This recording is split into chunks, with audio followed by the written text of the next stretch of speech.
Everybody, adventurers, are you ready? Wait. Yes. We'll figure that out later. It doesn't matter right Okay. now. Okay, go. Also, Okay. All right. Oh my god. everyone has leveled up, correct? Yes. Yeah. Sweet. I'm good. Okay. So, I last don't we know my left. character sheet. Oh my goodness. Hold on. Oh my Shit. goodness. I'm ready. Okay, All so right. so the unprepared one here was you, Kylie. Come on. I'm telling us to be prepared. Yeah, bro. Tony, Kylie these took the dice are longest, not- obviously, not my update. That made my computer freak out. Okay, guys, these dice are cursed. I need to change dice. Okay. Last we left off, you guys might remember, the Gongoozler was defeated. And our good old buddy Finnegan detected some sort of infection, curse, anomaly emanating from Marcus's bite. And then some time has passed because you guys went to sleep. And things seem a little weird. Clara, also known as Carmen, has woken up first and talked to her good old crow friend, who got the best lovely name we now know as Gob. Dub. And you know, he seemed rather terrified. So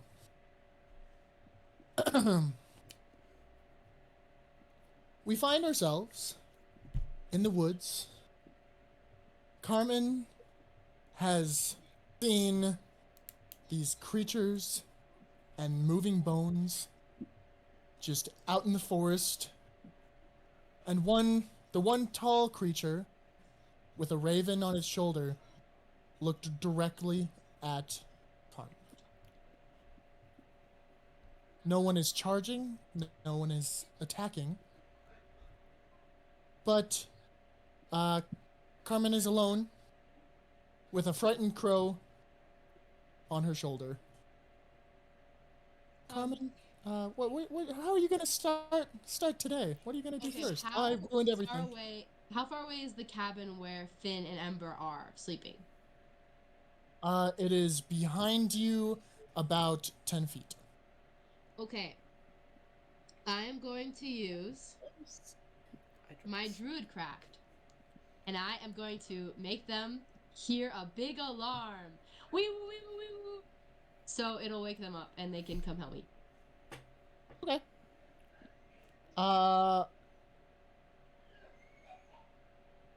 You know what? It succeeds. Finn and Ember are both light sleepers. Even if you did a really poor job at doing this, they would have woken up at the noise anyway.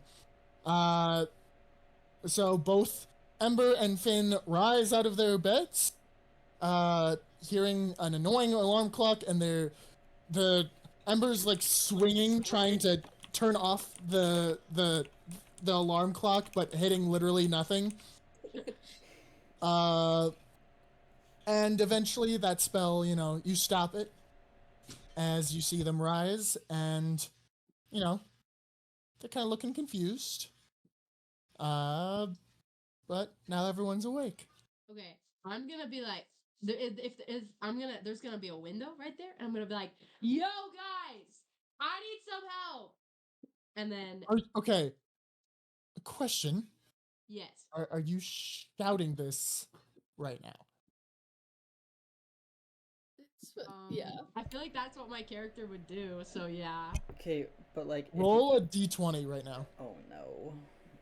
I'm scared. Dear Clara, My- if you're shouting, guess who's gonna hear you? What? Wait, who? Wait. Literally everyone that she just looked at. I got All an the 11. skeletons and the necromance person. I And thought those were like undead. Why do they have ears? They're skeletons. They They don't re- have ears. well, they respond to audio and visual cues. Yeah, they Well, still I hear. didn't know that. What? Carmen How didn't does know that. how does Yeah, a Carmen, skeleton? to be fair, it is in character for Carmen to shout at the top of her lungs Guys, can true. you come out here, please? Yeah. Anyways, I got an 11. Okay, so Ember and Finn hear you, and do you guys go outside? I assume you do. Yeah. Yeah. Okay. You guys go outside. I make sure to grab my crossbow. Okay. Because You got yeah. kind of armor up. Finn, quick question: do you grab your stick? My stick is always on my person. Okay. Cool. Always. Wait, do you have it like sheathed? Like Yeah. Hell that's yeah. awesome. I love that so much. It has its Oh, own little leather sheath that Marcus, my brother, made for me. It was in between. It was actually as a gift for helping him save, heal him and save the kids, or the one at that time save the kids, and just kind of all that. It was a gift, and so I have a stick sheath now. Oh Oh, no. cool. I love how details come out of nowhere. I love it. Yeah. I totally told you about that. Oh yeah, no, Because I remember. I remember. It was planned. We planned It's that been a a while, while. but I remember. I Yeah, remember. Yeah. we planned that a long time ago. Oh yeah. All right, so you guys go outside, and ma- can everyone make a perception check real quick? I got a 12. I got a 14. 11. 11. Okay, Nice choice. so Finn, the first thing you notice is what looks to be an army of skeletons off in the distance, and several of them, their bony little heads are like cracking and turning towards you. Just hearing the loud yell from your companion party member, and the other two, you guys notice this, but you also hear footsteps behind the cabin, and they're coming straight towards you guys. Oh my god. I'm good. Oh my god, I'm freaking out. Okay.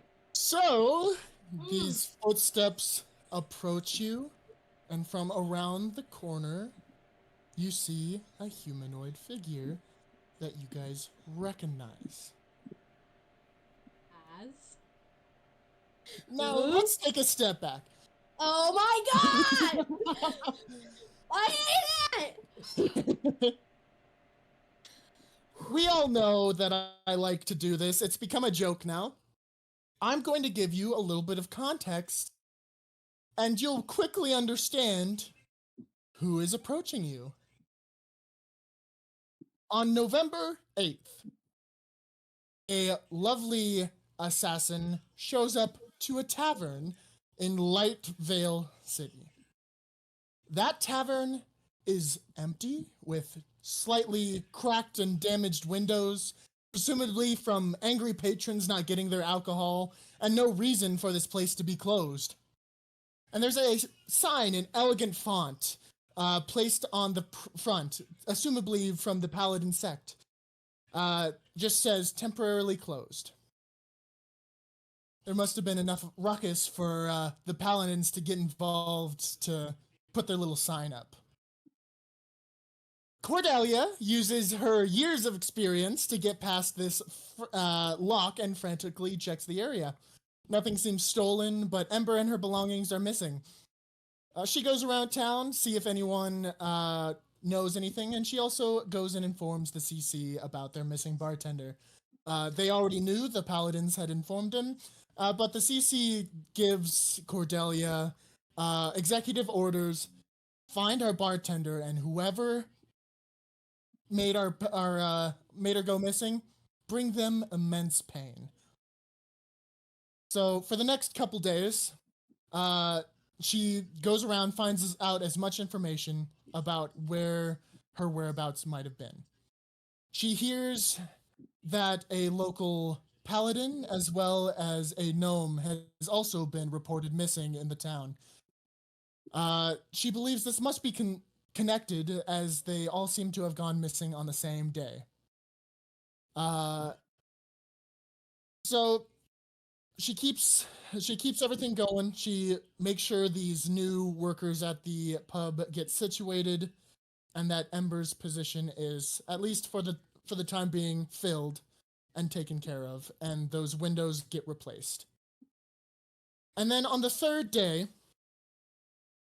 she's going through town and sees a gnome family who seem to be very positively talking to a local paladin.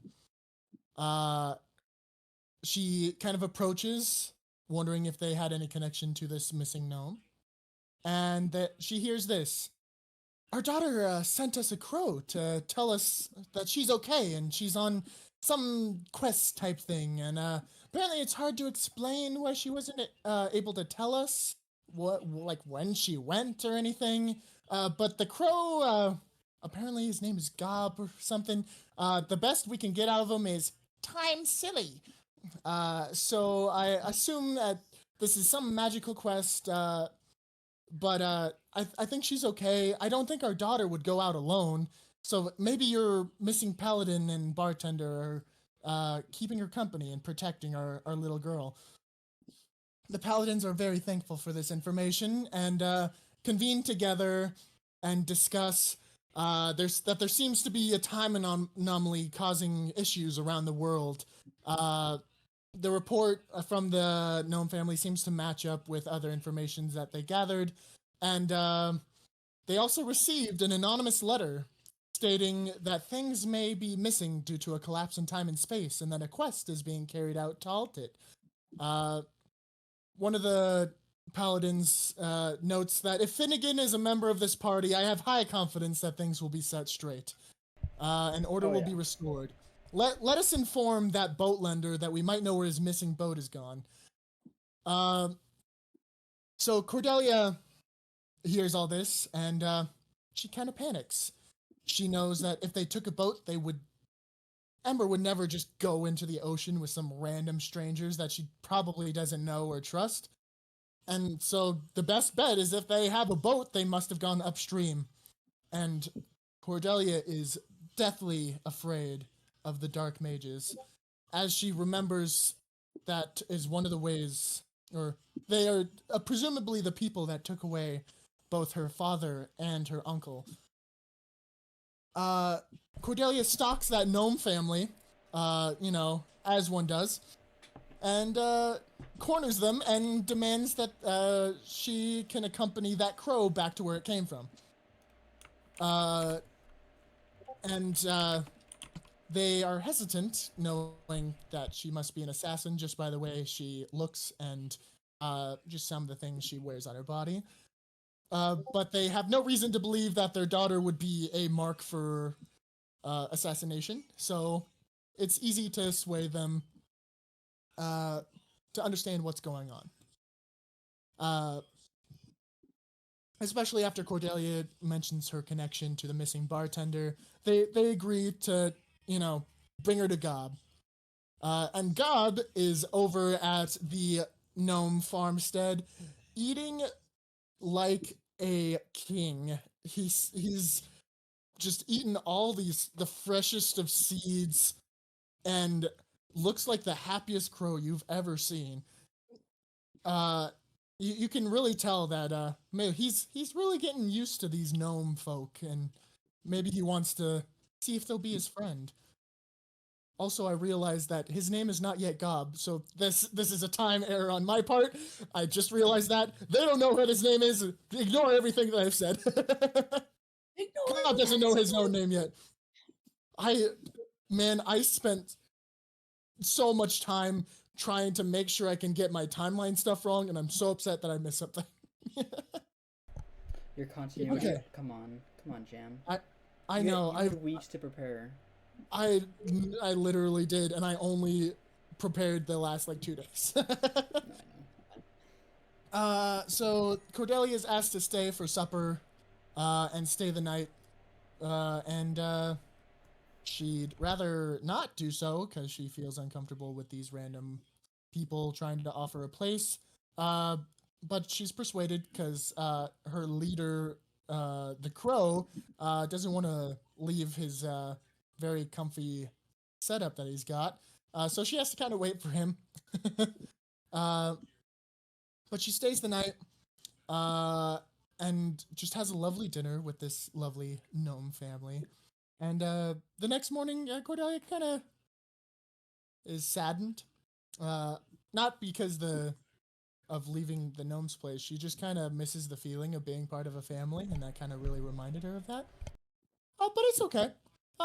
She's gonna see her best friend for the first time, according to her.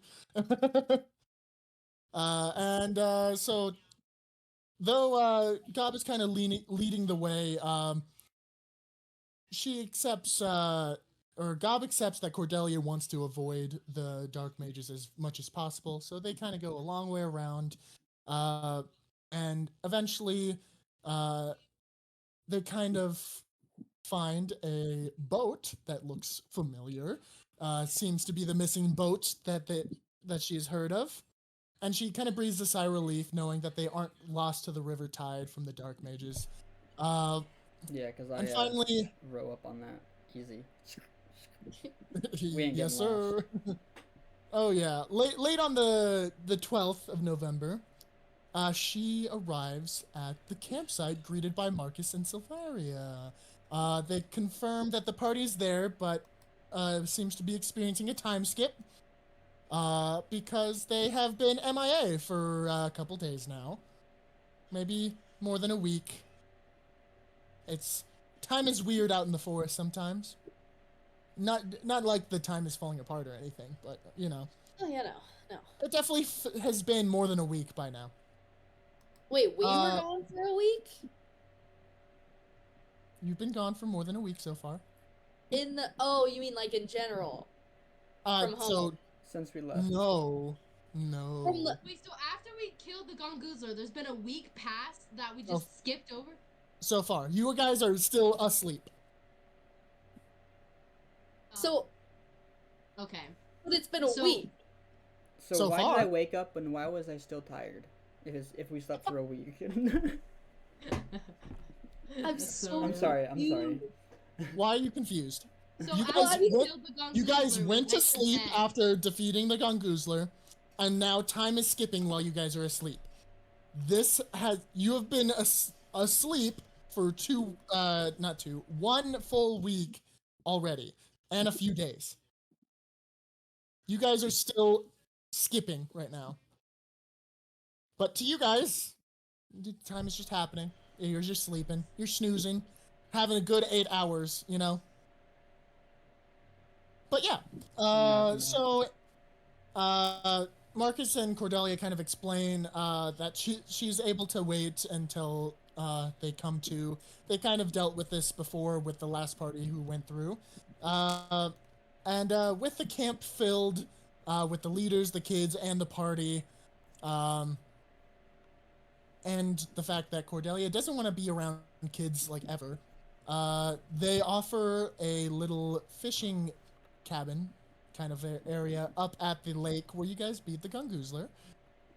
And she kind of just stays up there, kind of fending for herself, fishing, hunting, and taking what food she brought and just living up there.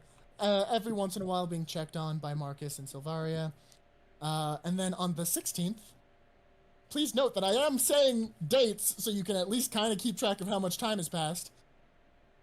I know, it goes over all you guys. No, it's just like, dates are irrelevant. It's fine. We're skipping time. Yeah, fair. It's fine. We just know time has passed and that's it. It'll buff. Yeah, Then on the 16th, things started to go awry. Silvaria checked in and said to Cordelia, there seems to be a sickness emanating in the camp. I, as well as the plants, feel that there is something wrong, and I just recommend that you don't leave your hut and stay up here for now. Cordelia wasn't planning on visiting those children anyway, so she had no complaints. And later on, as the sun is setting, yelling and screaming begins ringing out from the grounds. she heard first what could easily be noted as Marcus's screams, followed by child after child after child after child, noticing different pitches, noticing that this must be different children each time.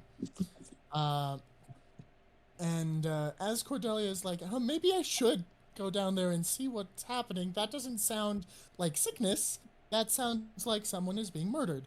So as she's about to come down to the camp and leave her little hut, the crow that she came with, as you guys know as Gob, flies in and hides behind Cordelia. And shortly afterwards, vines envelop the hut that she's staying in, blocking the windows and the door. There is no escape, and she pulls and cuts at the vines, and they keep growing and replacing them. She cannot get out. Dude, it's gotta be Bafloonga vines. Sorry. Fuck yeah. Yeah, Plafunga vines, the strongest vines ever. Yeah. Yeah. So, Yeah. Gob is, can't really communicate what's happening to Cordelia, but tries. He just is cawing at her to no success. And basically, Cordelia couldn't do anything, so she just stayed in her hut, tried to sleep, but she got absolutely no sleep. Yells and screams didn't become as constant as it was as sun was setting, but every once in a while, an unlucky soul would scream out as if a sick game of hide and seek was ensuing while Cordelia was the last hider to remain. Well, good thing I'm sleeping. 2 days pass while she is trapped in this hut. And everything has become quiet. There's been no screams for hours, and things seem way too calm and peaceful. So, must be safe to leave. So Cordelia decides to go to camp. She slices through the vines, and they crumble immediately, as if the magic that created them was nowhere to be found. Gob, though hesitant, immediately flies out and heads towards the leader's cabin. And she sighs and begins to hike to camp with her dagger in hand. Eventually, she hears, "Hey guys, come out here!" And knows that that's not a child and that's not Silvaria. Maybe that's the party. Maybe that's the gnome that she's heard about. And begins to walk towards the party. And here we are in the present. Surprise, everybody! This is Cordelia. We have a player joining us for today's session who is going to be playing as Cordelia. Please introduce yourself. So I've been on call with her the entire time, so she was hearing everything. Yeah. Okay. Here's y'all yapping. Introduce yourself to the players, and this is the surprise, by the way. Surprise, everyone. Miraculous timing, by the way. Just wanting to let you know it's perfect. We planned that ahead. While my computer was updating, I set everything up. Nice. I wrote down the join phrase and everything. Nice. My Kirby notebook. Anyway, hi guys. I'm Corey. I don't know if Kylie told you, but we met at a Girl in Red concert, and yes. So welcome. Thank you for joining us. And Cordelia has traveled all this way with our friendly little Gob that you just named. And also, you guys are being stared at by a lot of undead creatures. Let me catch up in my notes. Do we see Cordelia, or are we focused on the shit. Cordelia's come around the corner. You see her. You may now interact. Okay. Guys, I'm really nervous. I'm sorry. I know I'm okay. Ember, are you fucking stupid? I have I- no fucking letter, no letter, and the like literally just like abandoned the goddamn bar. I had to become a manager. I had to talk to people. Are you How serious? how are you here? Why are you here? I walked. You why? I don't understand. Are you here to kill me? I would have told you, dumbass. First off, and then second off, I apologize. second off, okay.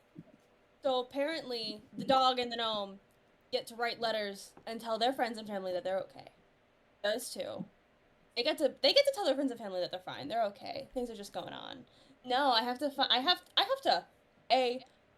out by eavesdropping, which is like kind of my job, but like still. Well, I can't send you a letter if I don't know where you live. So You could have left it in the bar. I didn't know you'd be there. I mean, technically you did, but it's fine. Fine, everything's fine. No one tell her that I never sent a letter home. Yeah, don't tell her. Oh, the only person who successfully got a letter home was Carmen. Only because of a crow. I didn't I'm think beefing about with even this writing. fucking dog right now. I didn't think about writing a letter to anybody. So I don't write letters. I don't write letters. You should know this. I don't write letters. I don't care enough to write letters. You don't care about me enough to let me know that you're okay? I'm kidding. I was the /J in character. Sorry. /J character is. I love that as a sentence.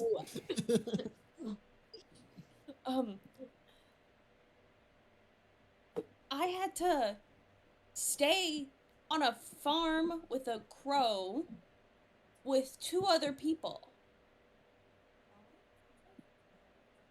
You guys stole a boat? You guys stole a boat. Do you know how dangerous it is out here? We didn't steal it. I bought it. I paid for it. It's my boat. Well, then why is the boat guy saying that it's gone? That's missing. Okay, I paid for it. I have the lack of gold to prove it. I am missing. Okay, Lassie, sure. That is true. The guy has the gold, but he just realizes that he has a missing boat. It's very interesting. Huh. Oh, because it's been past that, hasn't it? Well, because you guys left, and then when you were arriving in the forest, time went backwards again, so he doesn't remember selling it. Oh, so there's just a boat, and he has. But he has the gold, and so that's what matters. Is I'm still. Mm-hmm. We're still covered. Yeah. Sorry.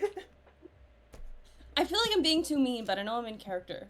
You're doing great. You're doing great. It's perfect. We're both assholes. So. Yay. But you guys both have like soft sides. Yours is just more. Okay, cool. Back in character, I guess. You know how. Also, I apologize to everyone because it is really hard to just join a party out of the blue. So it's You're like doing so good. You are.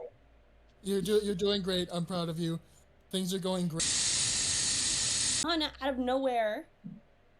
Since when do you worry about anybody?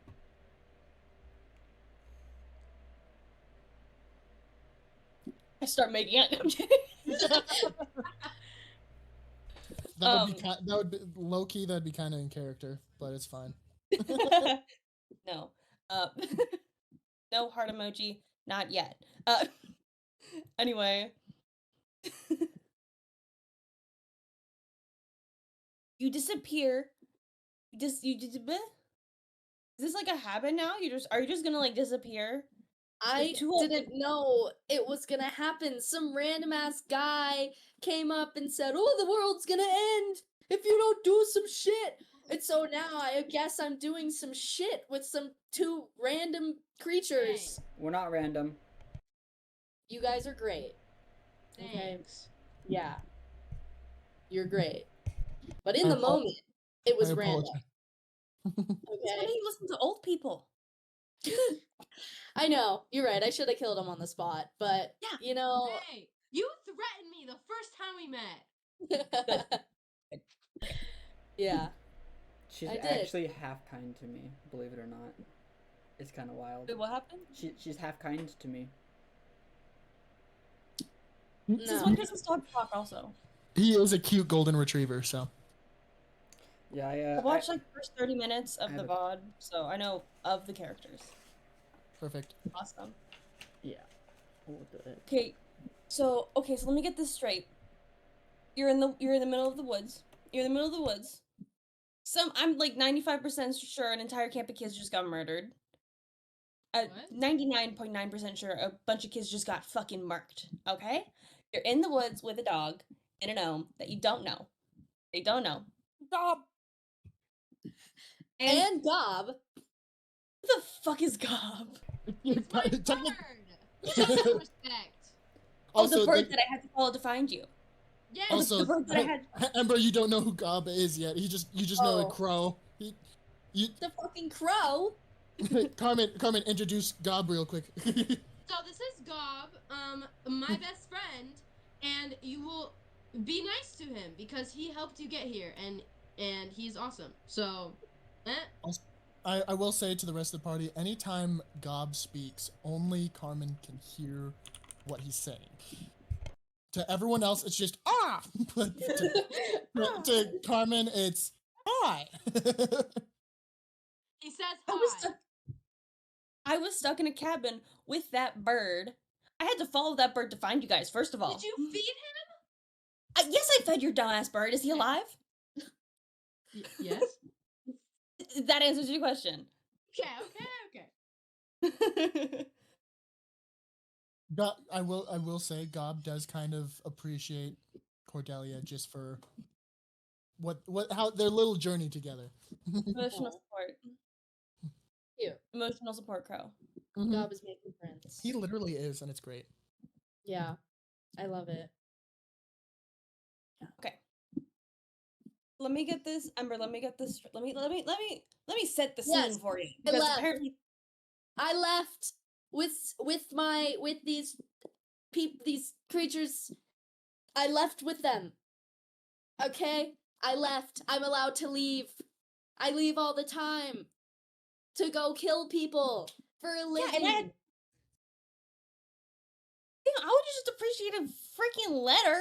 I just want a I letter. don't know where to send you a letter. You move. You Finn, don't roll a perception check. Keep going, you guys.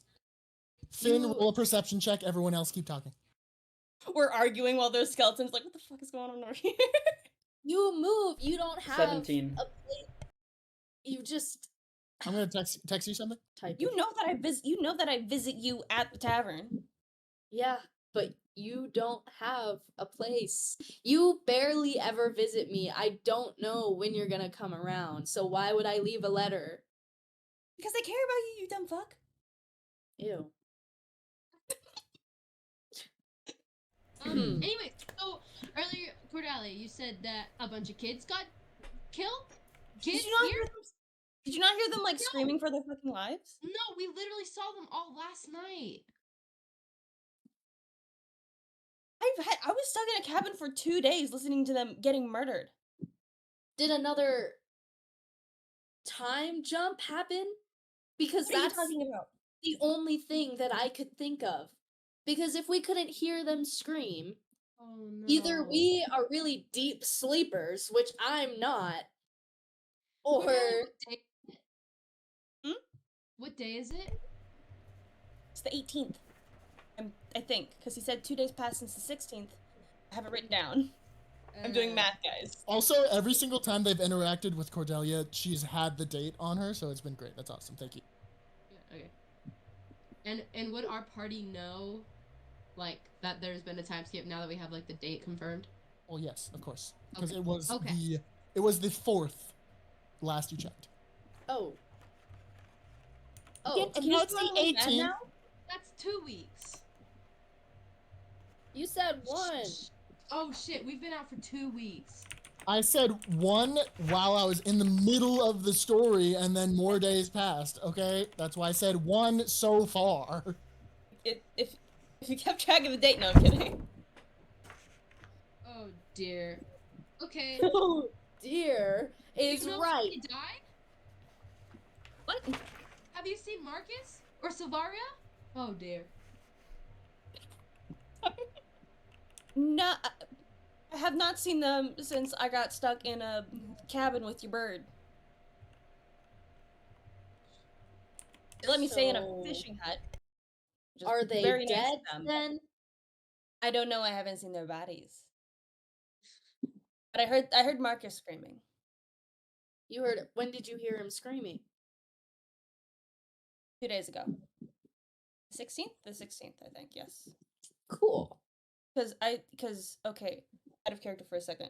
Because AJ said that on the 16th I started hearing screaming and then included that I heard And Marcus. Marcus was the and first, then yeah. said- okay. Yeah, he was like the first one to start screaming. Great. Hey, AJ. Last time I said I can have nature's telephone as one of my cantrips where I connect to the trees. Can I do that and try to like find Silvaria? Of course I you love can. the Lorax. I'm gonna do that. All right. Well, reach out to the forest and find out where you can.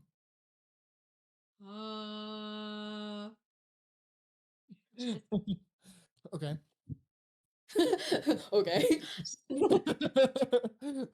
I thought you were gonna What be the like, fuck is she doing? I honestly listen- thought you were gonna just like describe you like sitting down and like reaching into the dirt, Oh, but that yes, you know, so just I'm saying gonna- "oh" works too. You know. I'm gonna sit down, crisscross applesauce, put my hands like this, and go You know what? That's fair. You leave for 2 weeks and you find yourself a dog and a tree hugger. I Cordelia, you hear this. Like it just sounds like muffled screaming. And then you hear a tree that you recognize the voice of and says, "None of them are living. Be wary of the surroundings. What are they Alright. saying? All right. He's coming. And with that, Watch out."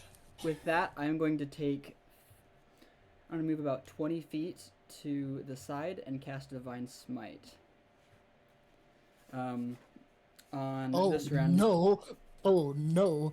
Oh no! Oh no! Oh no! Oh no! Okay. And Where's it my is a books? nat 20. Oh my god! Okay, can you tell me Oh what my that God. does, please? So I'll. Sorry, say it again.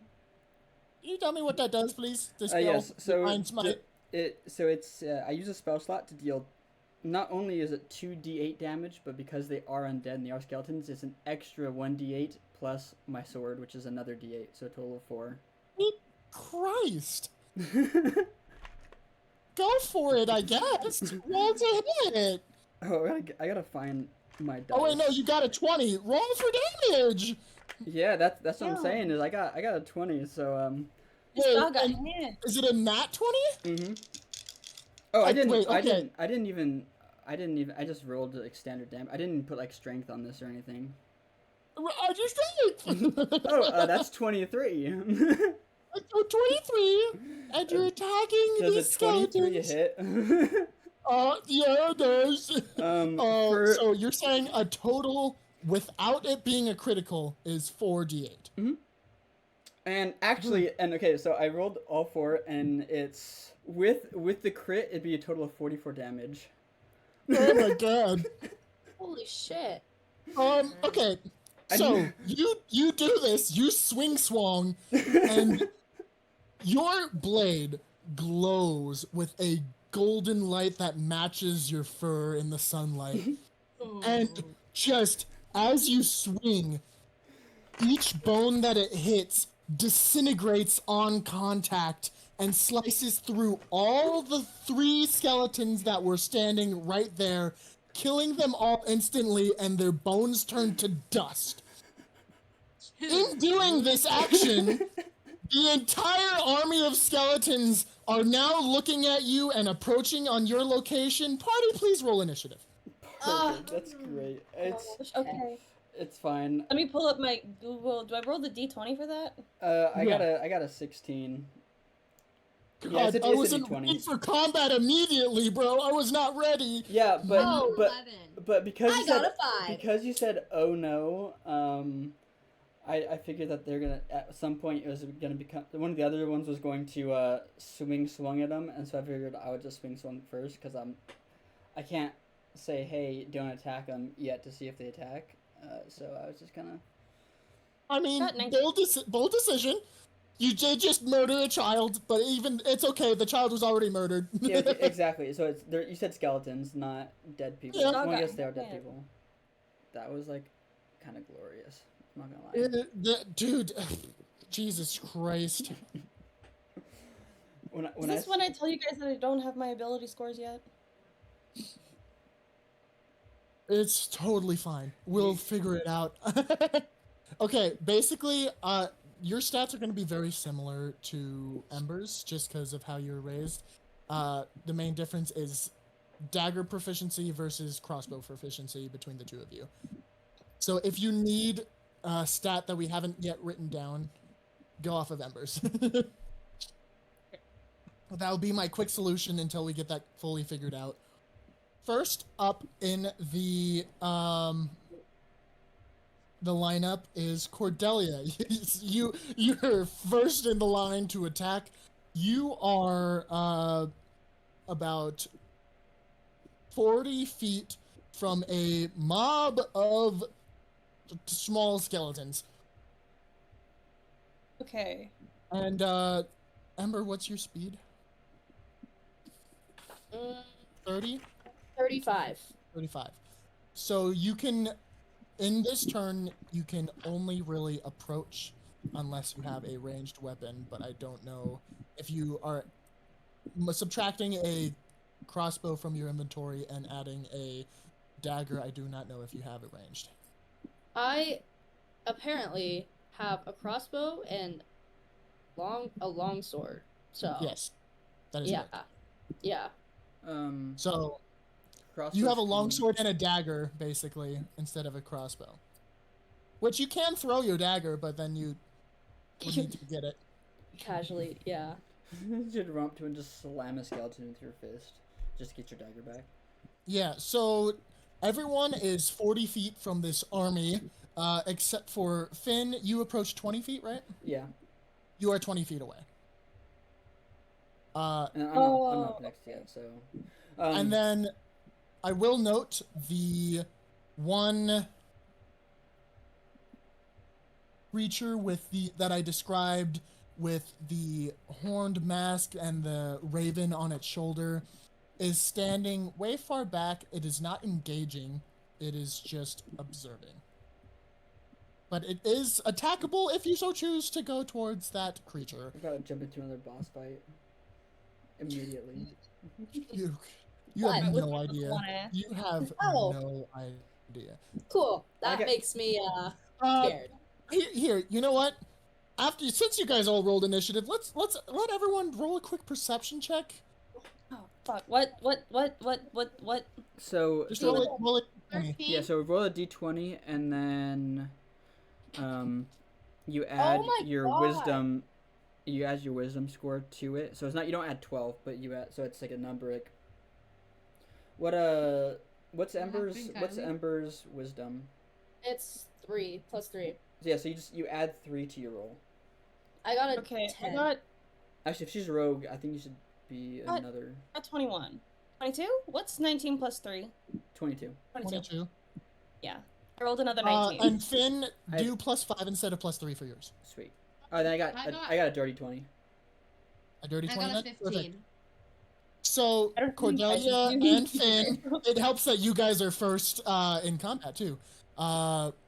You two do a quick scan of the group in front of you, and you count at least 30 skeletons are my standing in front of you. Perfect. That's I got a spell that's looking at me real nice. you know, minus maybe 3 because of the incineration that Finn just did. But Cordelia, you're up. Do you want to charge toward 30 skeletons right now? No. You know what? That's fair. I'm thinking real hard. Okay, so there's 30 skeletons, right? I'm And then assuming... a very creepy creature thing standing behind them all. Alright, so we have 30 skeletons and Mr. Man back there. Mr. Man? Are we all cool with the name Mr. Man? I'll roll with it. Okay, I'm also gonna send you guys a picture of Mr. Man while Ooh, I'm you guys excited. are while you guys are communicating. How far Period. away is Mr. Man? If you're 20 feet away, Mr. Man is 30. Okay. Oh. Since you're 40 feet away, that's 50? Yeah. What is Very math? far from you. Math. What is math? So 30 feet from me, you said, or is it 40 feet from me? Yes, 30 feet from you. Also, That's just picture, movement range. picture is in the Discord. Let's see. That's cool. Ooh. Can't wait Bro to draw is- that. Bro is built. That's Chat, show Right. me this guy's balls. Sorry, What guys. did I hear? Hello? Did I hear something about balls? That's all I No. heard. I heard that. Oh. Balls. Anyway, Okay, hold up. Does Mr. Man's appear to be like human or like skeleton undead? Oh. Right. I clicked the wrong button, guys. So I assume if it's going off the Yeah, image, they just it not looks enough of my human. shit. They said, fuck this. definitely looks human. Okay. Yeah. Dude, how much you want to bet that's actually Marcus? Yo, I was thinking the same thing. That'd be crazy. So I maybe, hope it's maybe Marcus. defeat the skeleton army first before I try to go up and slay this dude. Cause With- like I with a remember spell. in my notes for last time. In my notes for last time, I wrote Marcus bad ? I don't remember why, It but looked like he was diseased.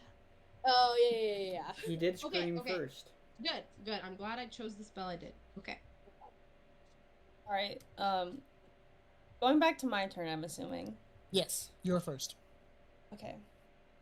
You So- feel free to talk to the party. You can, instead of charging in, you can be like, guys, I just got here. What is going on? You can literally do anything. Don't right feel like behind you you, have to I just think. jump in and start murdering things. Okay, cool. That's my plan. Start swinging. The dog You're- can do that.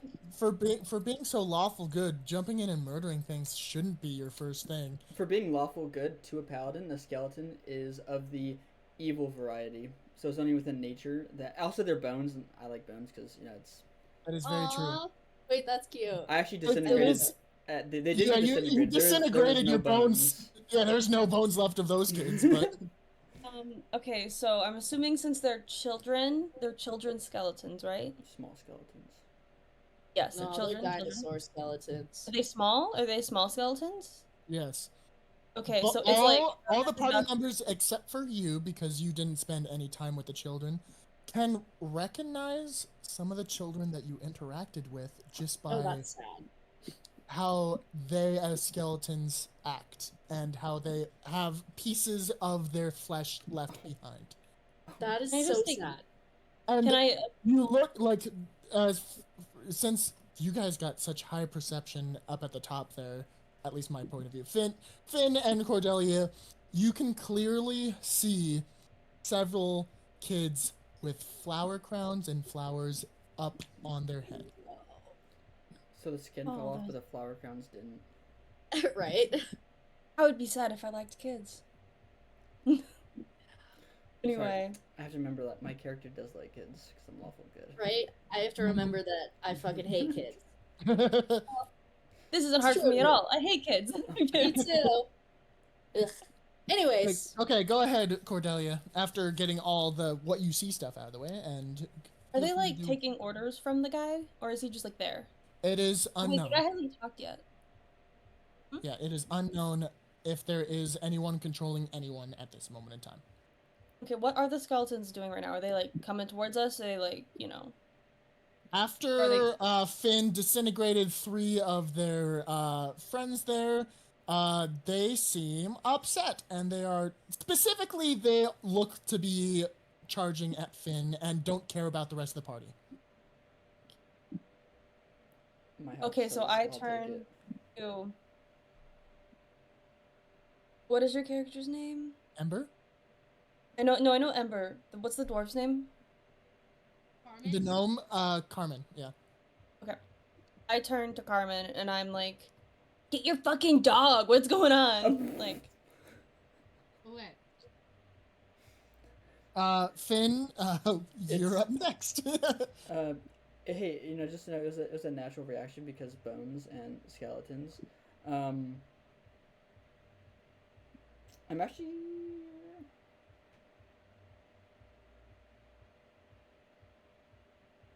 I'm actually not gonna do anything. I'm just gonna sit there and just kind of like post up and just wait. Oh, okay. So, okay, I got a lot of rolling to do right now. it's fun. This is so bad. Oh my god. Are you laughing because it's bad for us or bad for you? Bad for him.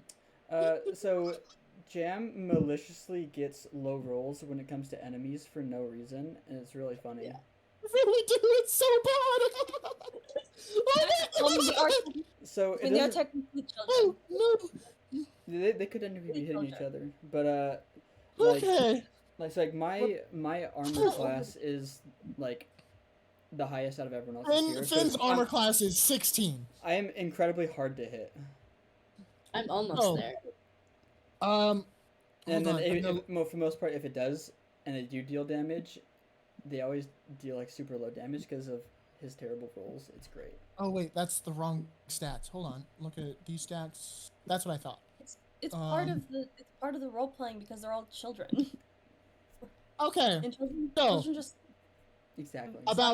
About 10 of these skeletons surround Finn.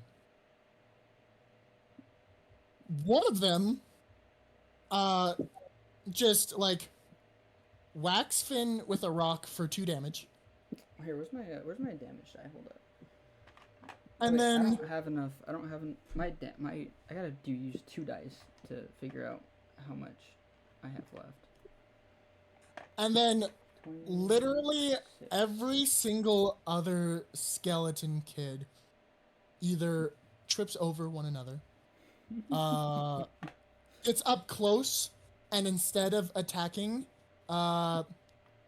begins patting Finn, like just patting, and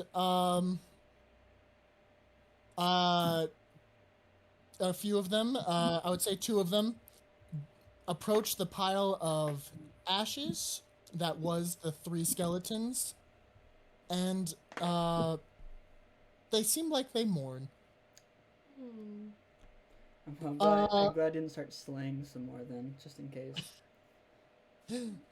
I just had to make sure, you know. Carmen, it is your turn to do something. How far is the nearest skeleton child? They are surrounding Finn, and so about 20 feet. So they're not doing much. Okay, which is good. fine. So I leveled up, so I have a new little power thing. It's 20 feet, and it says detect poison or disease, what kind it is, the location and presence of it. Oh, it's actually 30 feet, so I'm gonna use that. Okay.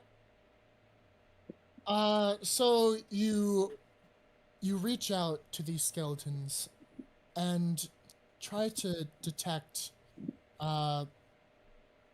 anything that you can. You try to see if there's one leader. You try to see like you try to get any signals of anything. See why they're here, what they're doing, and you sense revenge in a weird way. You sense this anger and frustration, not aimed at you or Finn or Ember, but you sense this anger, and you also sense this care. You're feeling only emotions instead of infection or anything. And you, while feeling this, make direct eye contact with the creature in the back, staring directly at you. And you feel this feeling of comfort as well as protection. It's this instinct that you're feeling through the magic of like someone is trying to protect, and you're sensing it's the figure in the back.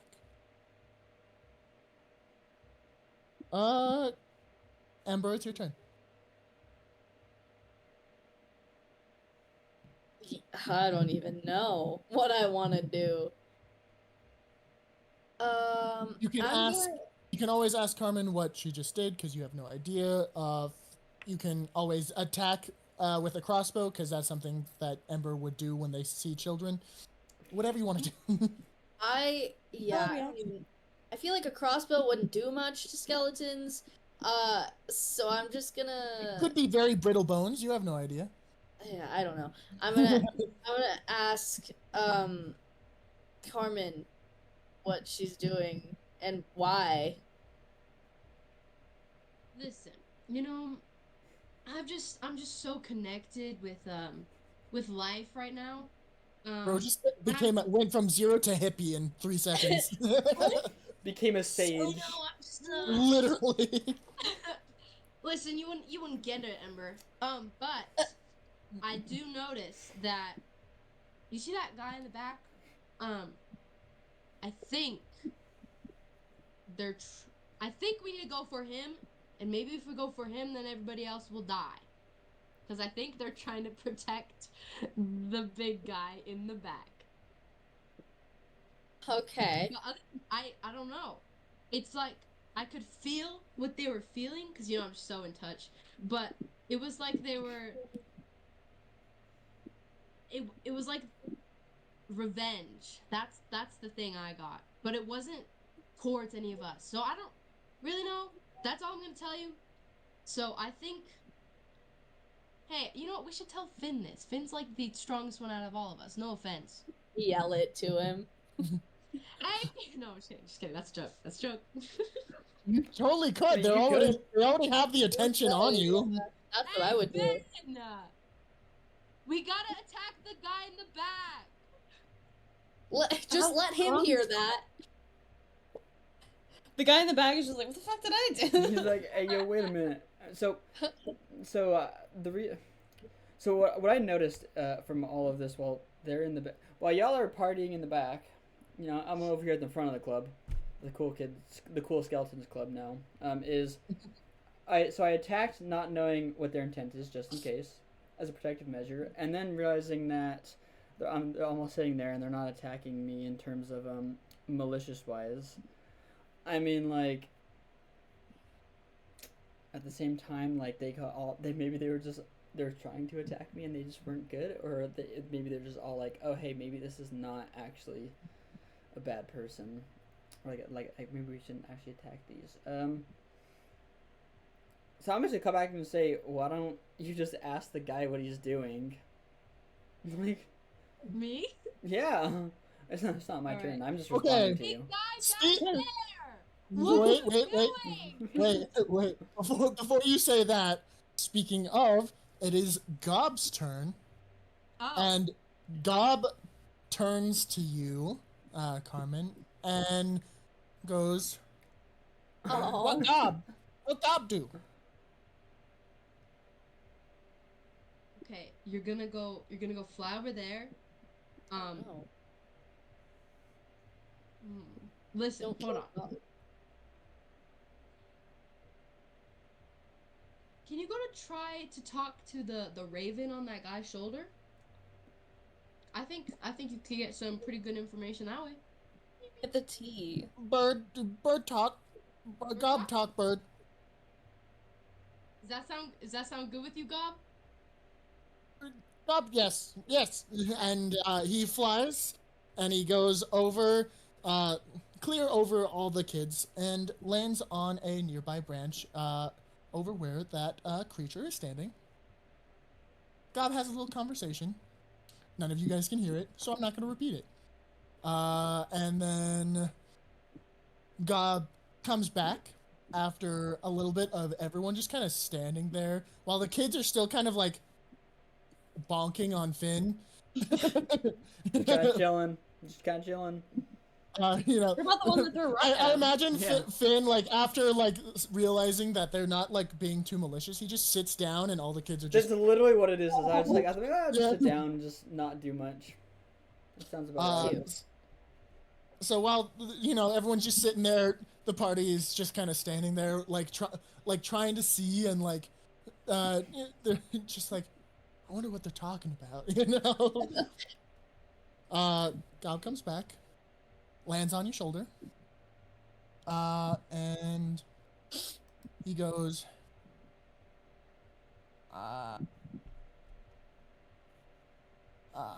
Bird says, bad man, eat. You guys, not bad men. Bad dog, kill kids. Not good. It was defense, just in case. It was a prerequisite. Trust me, I'm sure they understand. They're just a little upset that 3 kids are now dead again, I should say. Never coming back, kind of dead. They died again, part 2. Yeah, they're now meeting their divine judgment. Literally. It'll probably be fine. It'll probably be fine. Just because they're kids, you know, maybe. Their ash will return to nature where they belong. Maybe. They're skeletons. Can you consider skeletons kids? No. Anyway, Gob continues.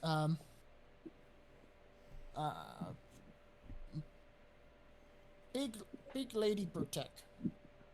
Remember, lady?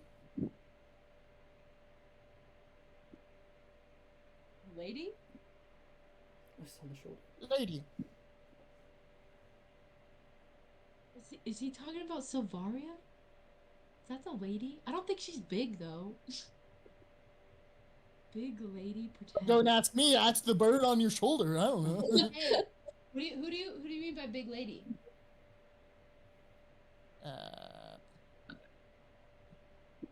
Lady friend birds. Do you mean Cordelia? I point to that. I point to Cordelia. That's me. Gob goes, no. No. Big. Okay. I'm gonna.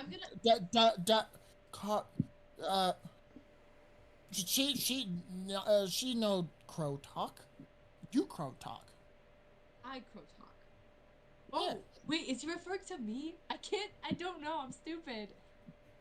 He also is really bad at talking, so just keep talking to him, figure it out. Hey, big lady. Me? Is it me?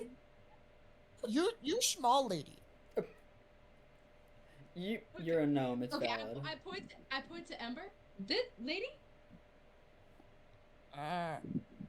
No. She no talk bird? It's gotta be Silvaria. Stop talking to me, I'm not gonna answer you. No. Hey, you remember that girl, the really nice, awesome one? Is it Silvaria? I think you remember her.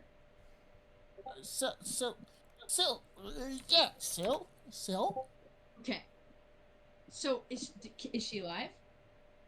No.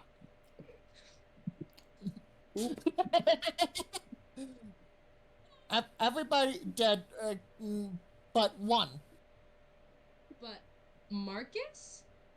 One life. They kill. forest protect. That why not dead, alive again. Yo, Okay. it's gotta be. Forest need protect. Forest make life dead. Hey, good now, birdie. Okay, I'm going to announce the party. Okay, so translation: big guy in the back, bad. Savaria dead. Ooh. Children upset that that Finn literally just killed 3 of them. Everyone we knew in the camp is dead except for one, and I'm assuming it's the one in the back, but I'm not sure if that's Marcus, because I remember something was going on with him last time. Big lady dead. Big lady dead. Big Savaria lady is dead. Big lady Is it? there. What if it's her? What if it's Silvaria? What if Big it's lady her? there. Big lady there. Oh, his camera is peeking. What if it's her? Yeah, it's gotta be her. Yeah, guys, I know who we're talking about. Wait, Um, I'm stupid? Okay. Can I? I don't think I can make an action. What? It is now Cordelia's turn in terms of taking an action, but you may, as a party, choose to disengage out of combat if you feel that is the correct thing to do. So, I guess, considering I'm the only one that's close, wouldn't I be the only one that would be disengaging from combat? I feel like you've already Technically, yes. disengaged. Because, like, because technically everyone else could walk away because they're farther than But, assumed range without getting hit by an opportunity attack or like, getting Yeah. debuffed. Unless true. whoever's in the back, like the big dude. Okay, so is it a dude? Does it appear to be a dude? I'm gonna keep saying dude, but like, Is it a dude or a dudette? yeah, exactly. Gob keeps saying, "Big lady there." Can I announce to the party that I understand that that's Savaria now? Do whatever you want. I don't know. I mean, but what if it isn't, huh? Is that big lady dead? I'm just gonna assume that that is Sylvaria and she is evil. So maybe we should kill her. That's Silvaria? I'm assuming You so. know that for sure? Because Gopsy keeps saying big woman or big lady there. All right, because I can And do he it. can talk to Sylvaria. Since So Savaria is now every big woman? No. I'm gonna cast Divine Sense. It doesn't need to be my turn. I can cast it anytime. Okay. Just because she's in, just everyone is in range of that.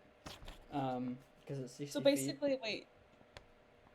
Basically what happened is you killed 3 children. We all turned around and went, oh, hey, that's happening. Turned back. Pretty much. I mean, yeah, Yeah. you guys were like, we were having a conversation, and then suddenly Finn killed some kids, and now they're around Finn, and so they're we should talk about it. skeletons. They're skeletons. Everyone's They're favorite separate. child murderer, Finn. I keep saying kids because they are literal child skeletons. But they're skeletons. Like how old? Like 5? Also, kids is 1 syllable, while skeletons is like 3, and I'm too lazy. Skeleton. That's 3. Yeah, 3. Anyways, so I'm gonna cast Divine Sense, and I mean, since I now am going to become aware of all forces of evil and good, and I know exactly what they are. Undead, celestial. You beings, sense all around you and in front of you. 60 feet. Neutral. And then you get a ping off in the forest of bad. Oh no! But I'm saying mainly for the big person in the back because they're within range. Huh. So. Yeah, but what I'm saying is that everything in front of you Yes. is you're getting a neutral feeling. There is no bad, there is no good. There's only neutral in front of you. Yeah, I got that. And you got a single bad ping somewhere in the forest. You don't know where. It was in range, and you got a ping of bad. Are any of them recognizable? Technically, because I would know that. Yes, you recognize the bad as something you detected before. And the good? And the good, you do feel you recognize a good become neutral kind of thing from everything in front of you. Like all of the entities in front of you, you felt their auras before because of divine sensing before. All of them are familiar, but they are no longer just pure and good as children usually are. But I do They are now- recognize the signatures. You do recognize all of the all of signatures. them. They're just not pure and good anymore. They That's are fine. just Neutral. neutral.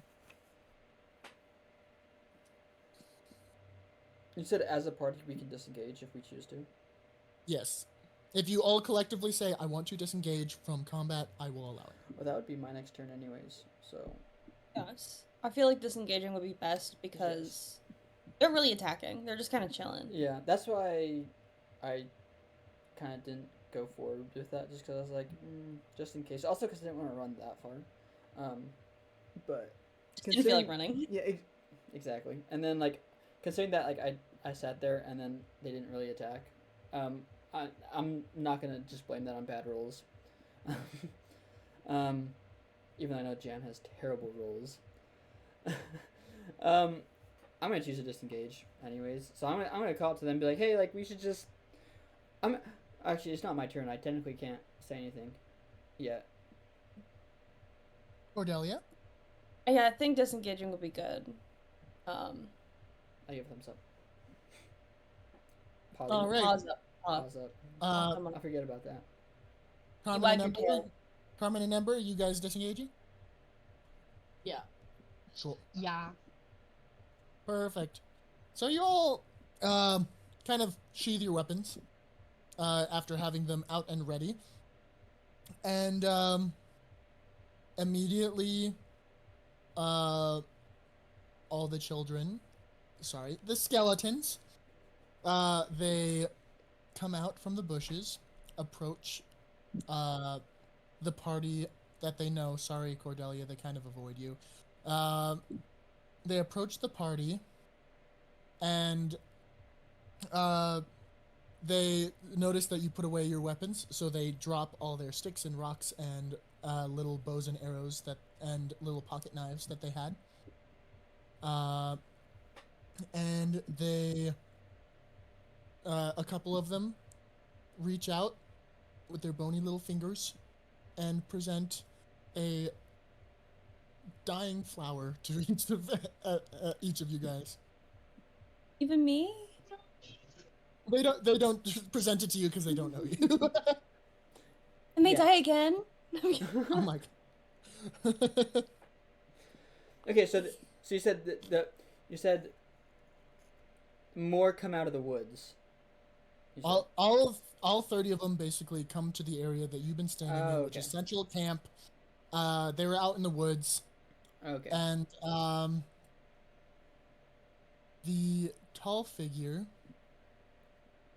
just turns around and vanishes into the woods. Wait, just vanishes or actually like walks away? Like, walks away, but quickly is covered by trees, and you guys can no longer see them. Oh, so it wasn't even a chance for pursuit. I wanted to ask him questions. I mean, you can Just- always try. You do have high perception and I- fast speed. I am fast as heck. I'm not gonna. I don't worry about it. So she went. So technically, it's my turn anyways. Or I guess we're out of combat. So, Yes, you're out of combat, so you can just kind of interact normally. You guys, I need to go run like a errand real quick. Honestly, you can just mute and come back when you're ready or whatever you need. I'll turn to the party and I'm gonna say, hey, I use Divine Sense. I got neutral signatures from all these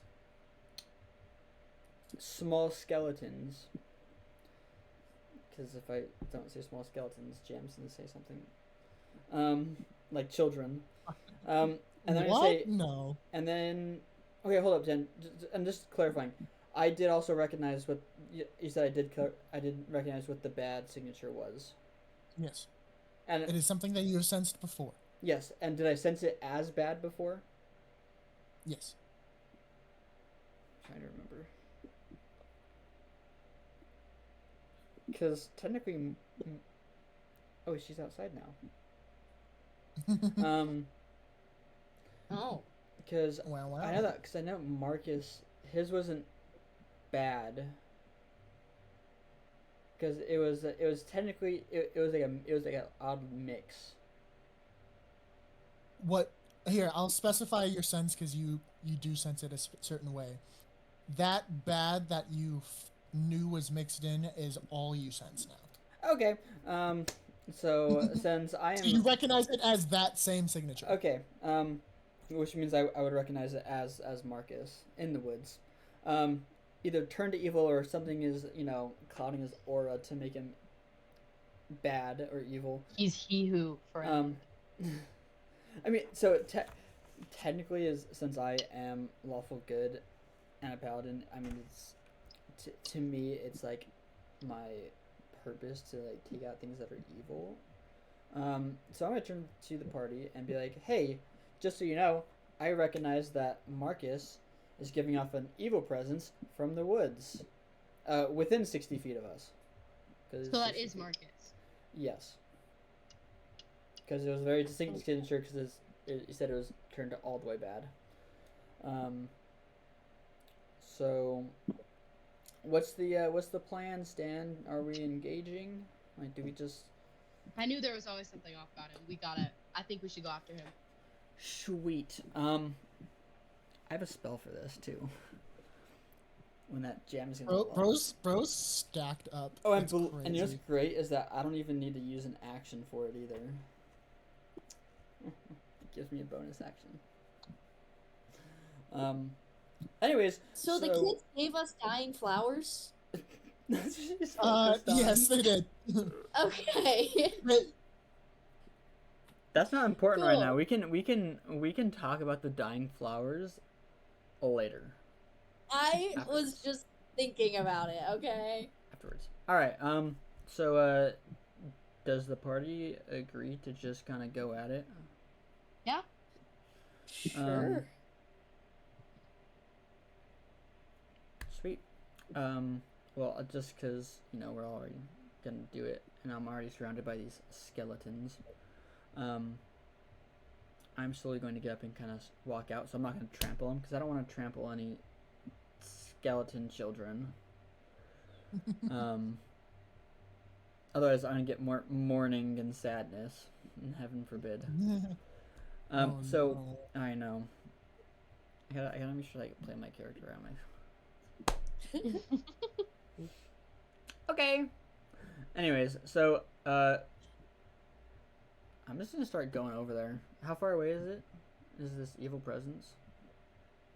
About 50 feet. Okay, well I can move 35. I'm going to use my full extent of my 35. And just... I mean, technically, you guys aren't in combat right now. You can kind of move freely until you find a threat. I'm going quick. I am sprinting into the woods as we speak. I'm saying let's go easy, zoom. I got the jam. Potential skill he's trait. Activating zoomies. He's activating zoomies. Can I get a potential skill trait later? At least kind of underlying in certain situations that call the zoomies. Yes, of course you can. I'm gonna I rolled go a there 15 for too. zoomies. But since I know how to be, it's my job to be sneaky as fuck. I'm gonna be sneaky as fuck. Cool. Yeah. I'm just kind of loud. So you and Cordelia will be sneaking together. You kind of make eye contact with each other and kind of like make a universal like, okay, we're doing this. We're gonna do our job, what we do best. So you two are gonna sneak off kind of together at first, then you probably are gonna split off depending on as you guys go. And then Carmen, what are you gonna do? Are you gonna follow along after Finn? How are you doing it? Yes. Hold on. Bro's teleporting. Literally. Right? Oh no. Throwback to when Jam was teleporting. Okay, I've teleported again. So, Oh my god. what I am going to do is hold on. Can I have like 2 seconds real quick? I need to pull up something. Of course. I also want to be sneaky. So Sneaky. I am going to Let me guess, wild shape time. yeah, I want to turn into. Can I turn into a giant wolf spider? Do you want me to verify that for you? Well, Yes, I mean, please. it says I can, because you said I can't use anything above a 1. I believe you should be able to. I think it should be fine. Jam, do you want me to send you the stat block for that? And this is no Yes. flying or swimming. I'm bright now. Wow. Oh my goodness. Or I could turn into a wolf, but that's not as cool. Yeah, but a giant ass spider Or is. can I turn into a dog? All right. So now I So- am trotting alongside Finn as a dog-like creature. Technically, Is it you can move 15 feet farther than I can. Yeah, you can move faster than him. Oh yeah. So yeah, But I'm also just you gonna might follow. might not want to go full speed if you're being sneaky, but I'm traveling slightly behind Finn. You do Okay. have +4 for stealth if you ever have to make That a is stealth true, yeah. check. Yeah. okay. So you guys are heading towards the ping that Finn has gotten.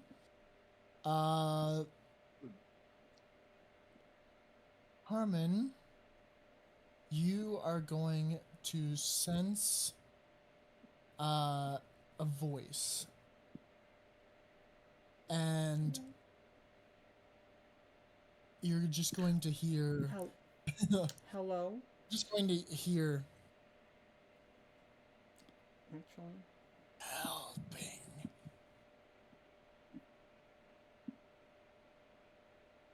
Did you get any of that? I don't know if my mic caught that. Helping. I get helping. It kind of Yes. got it, but like it was. That's all. No, I did that on purpose. That's what you hear. Helping? Helping. I'm helping.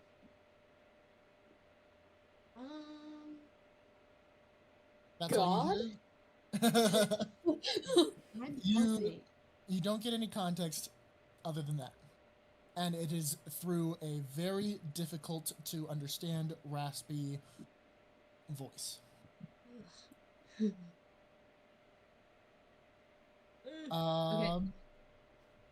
So you guys are continuing. Finn, do a perception check.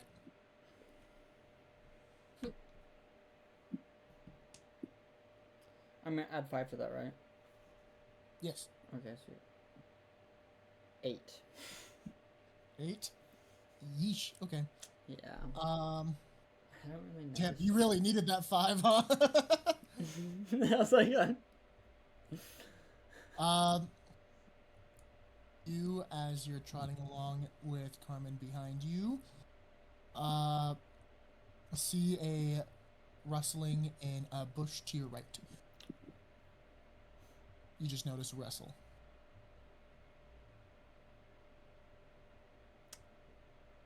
would I have noticed that when I did my divine sense? No. So it's new. So it's just. Yes, it's new. Okay, hold on. I'm just gonna get some like things straight. So, mine is 60 feet. Where is it? I think it's 60 feet. So that or 120, I can't remember. 60 feet. It was 60. And then if I was 50 feet It's away. 60 all the way around you. Yeah, so. that's what it's right. 60. So and then if I'm 50 away from Marcus's little evil signature. And so they must have moved real freaking quick. Or teleported. Alright. Or I would like to be aware that things move. No, I do know. In general, You do notice. Is divine sense something that you can constantly sense for a while, or is it just a ping? So all it says is 1 plus character charisma modifier. So I don't think it doesn't really specify. So like all it I says assume is it's that, only when you're focusing it on it is when you can feel it. yeah, is what I'm it just says I just know all forces of evil and good, and then the types. So undead, celestial, fiend, fey. Then detects desecrated and consecrated places and objects, and the amount that I have, which is So 4. I will say, you had the ping, and that was probably what 30 seconds ago in game time or something, a minute ago. If that's what it was, then yeah, I'm. I'm not exactly sure, but it's been some time. Both Marcus and any other entities can move in that time. You are just going to where you pinged last, basically. I'm going to ping again because I have 3 more. Fair enough. Ping. Ping. In the world. Bang, bang, bang. Bang, bang, bang. Your little radar booster on your watch, it goes activated, and my goes, satellite comes up. Yeah, like disc comes out. and it starts rotating. And then on your little device, you see a ping moving rapidly in sporadic directions, and that's the signature that you got before. Wait, is there what's it? What's it called? Is there a mean to this direction? Is it like sporadic going this way, or sporadic going that way, or like sporadic? Or just Actually, like you can from what you're pinging, it is just sporadic. There is no pattern. So or bro is rhyme or tweaking. reason to it. So bro's tweaking. As far as you know, yeah. And that's it. You get your normal neutral stuff from behind you. But nothing from the bushes that was rustling around. Nothing from the bushes. So not even like neutral, like signatures.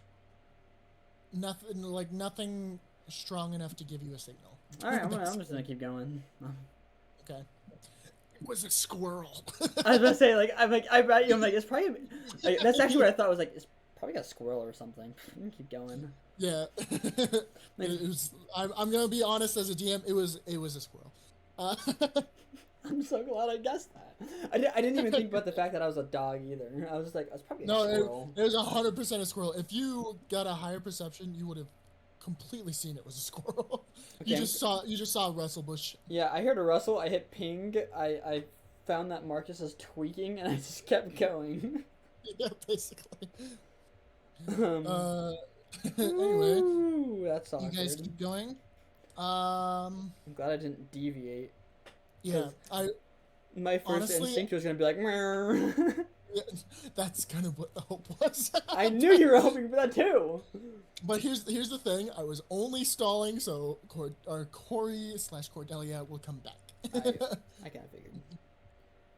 Because I really need all of you to roll a perception check. Here, Ember, you are both of them right now, so you're gonna roll a perception check. That's fair. Along with the rest. So roll 2 dice. Yeah. Okay. First one. I got a 12. First one is a 1. Oh, hold up. Okay.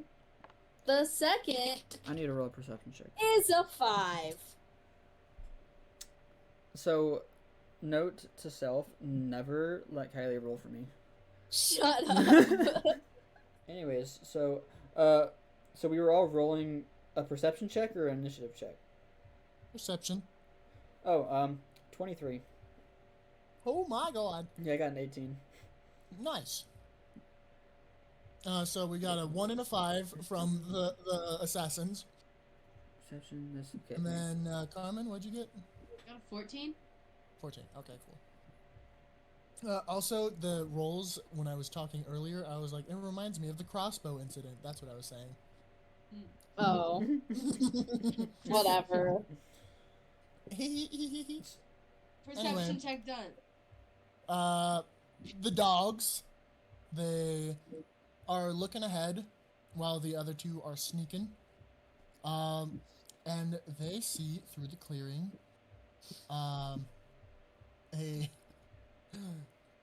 very, very naked and bloody man. That was a joke. Nice. Oh, okay. Literally, there's like pieces of clothes, but it's like strings of fabric. There's like, it looks like claw marks are all throughout the little bits of clothing that Bro he is a has. werewolf. It kind of looks like that. If you saw a werewolf change and was wearing clothes and then change back, that's kind of what his clothes look like right now. And you can see everything. You see everything. His pristinely cut abs, along with his giant penis, Yeah. You gotta censor that out in the VOD because otherwise we'll get canceled. So he's out there, balls deep in the grass. He is covered in blood. There's what seems to be chunks of flesh hanging off of his chin, as well as off of his voluptuous pecs. This is Marcus, right? Mm-hmm. Assumably. It looks like Marcus. It feels like Marcus. that don't feel like don't look like Marcus no more. I mean, it does, but oh,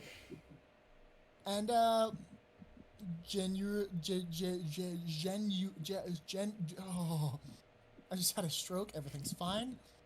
He just doesn't look okay. He is sporadically looking around. And you guys see the tall figure that Gob would like to call, tall lady,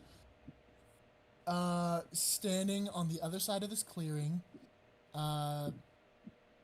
and this creature we'll call Marcus, sees tall lady, and, begins just growling and yelling, and as he does so, vines spew out of the grass around him and capture him and pin him to the ground for a moment. And that's just, you just see that happen in front of you guys. It's wrapped around his legs. Anytime it reaches for his arms, Marcus bares his teeth into the vines and immediately cuts them with his teeth.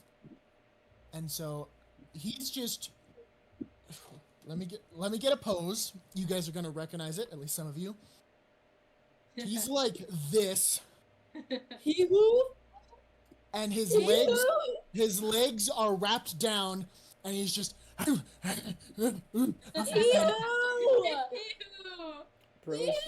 Bro is feral. literally. The bite from the Gongoozler looks black on his shoulder. It doesn't look any better than the last you saw it about, I don't know, what, a week and a half ago for you guys? Didn't I heal that? Oh, you healed it to an extent. It definitely didn't go away. And Besides, it got worse. Even if you did cover his wounds and they went away, they would have returned. I know what you said, it wasn't a poison, right? Or a disease. Correct.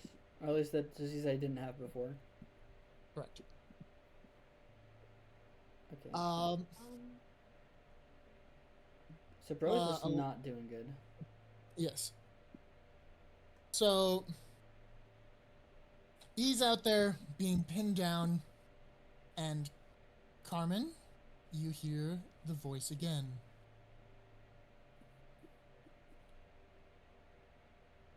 That's all you hear. I didn't hear anything. Didn't hear it? Yeah. Now. I'm helping now. Okay. How far away is Marcus? He is pinned down, facing away from the party, about 30 feet in front of you. Okay. What about the tall lady? 60 feet. Do we know who she is? You guys assume her to be Silvaria? What if it's not? What if it's Lady Dimitrescu? Oh, Tall lady. oh, she.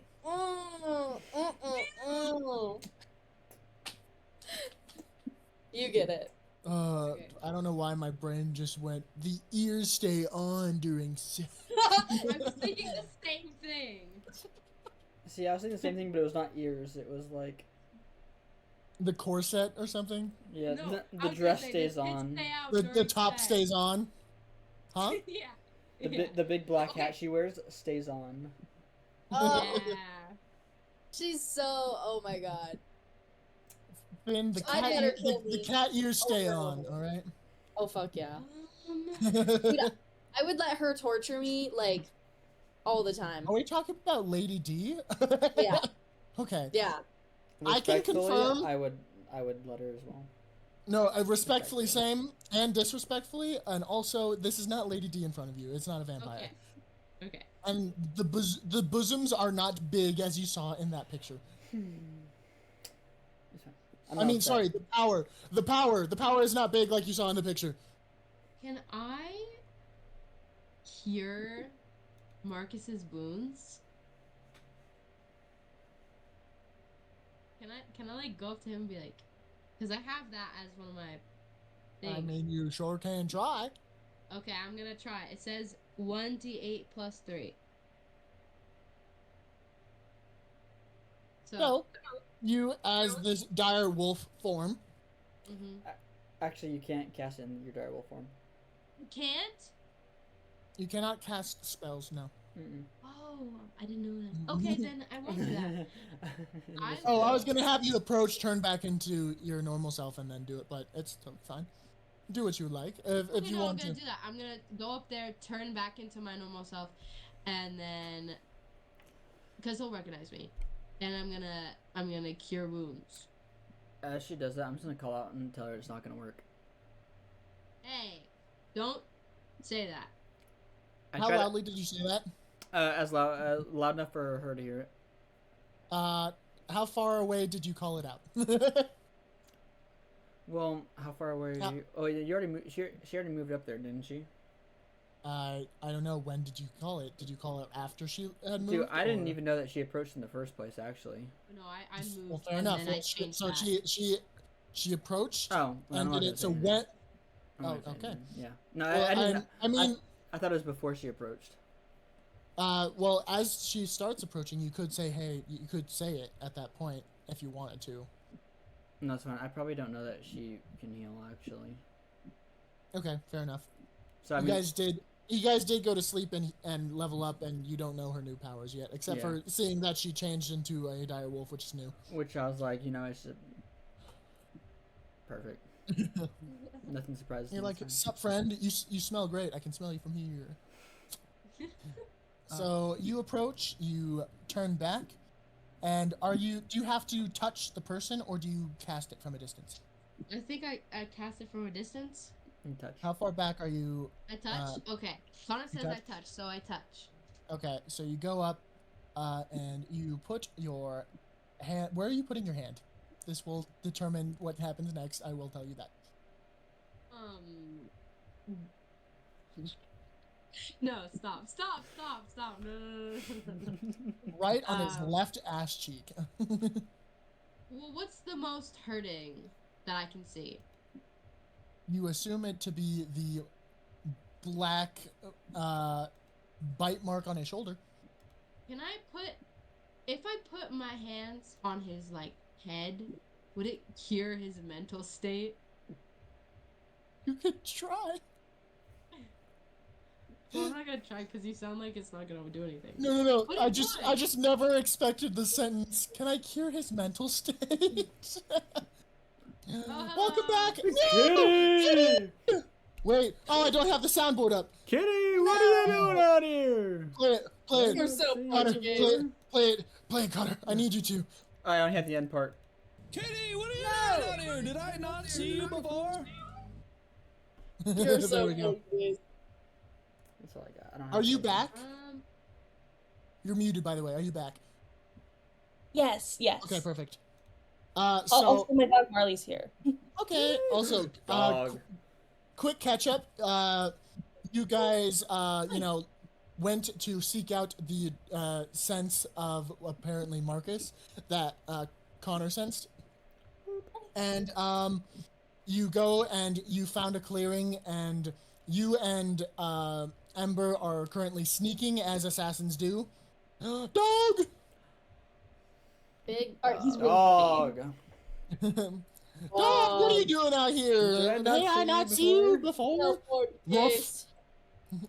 Ruff, you're so Portuguese. so Portuguese. All right. Okay. Anyway, so you and Ember decide to be sneaky.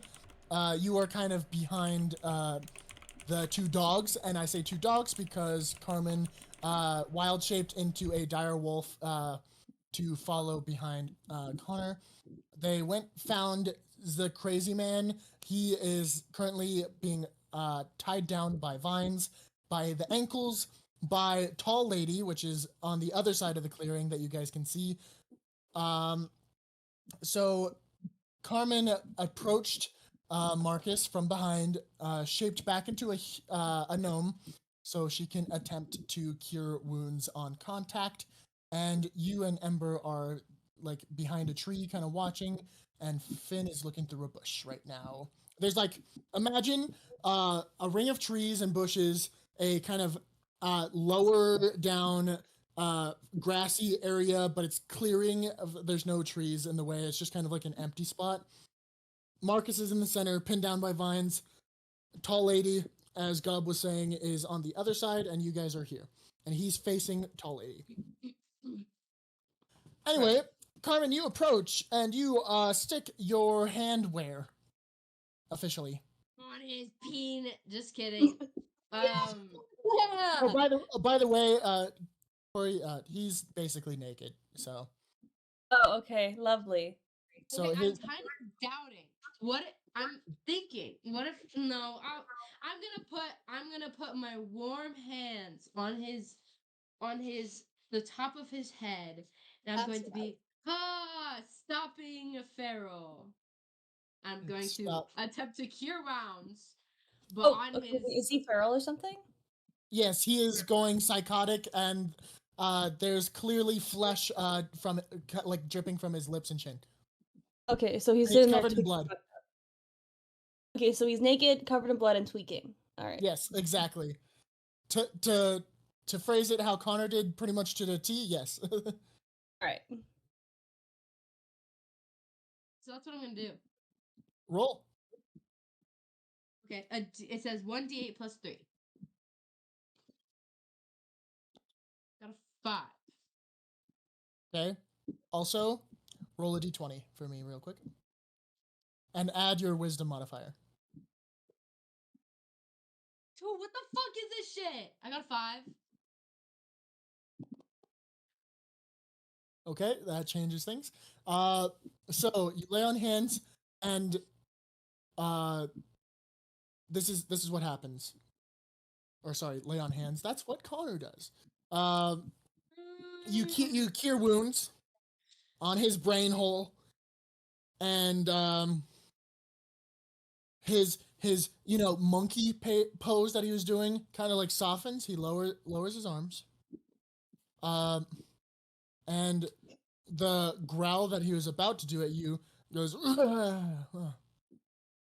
and he like turns his head and sees himself, and sees you, and sees Tall Lady. And you just see him begin to cry.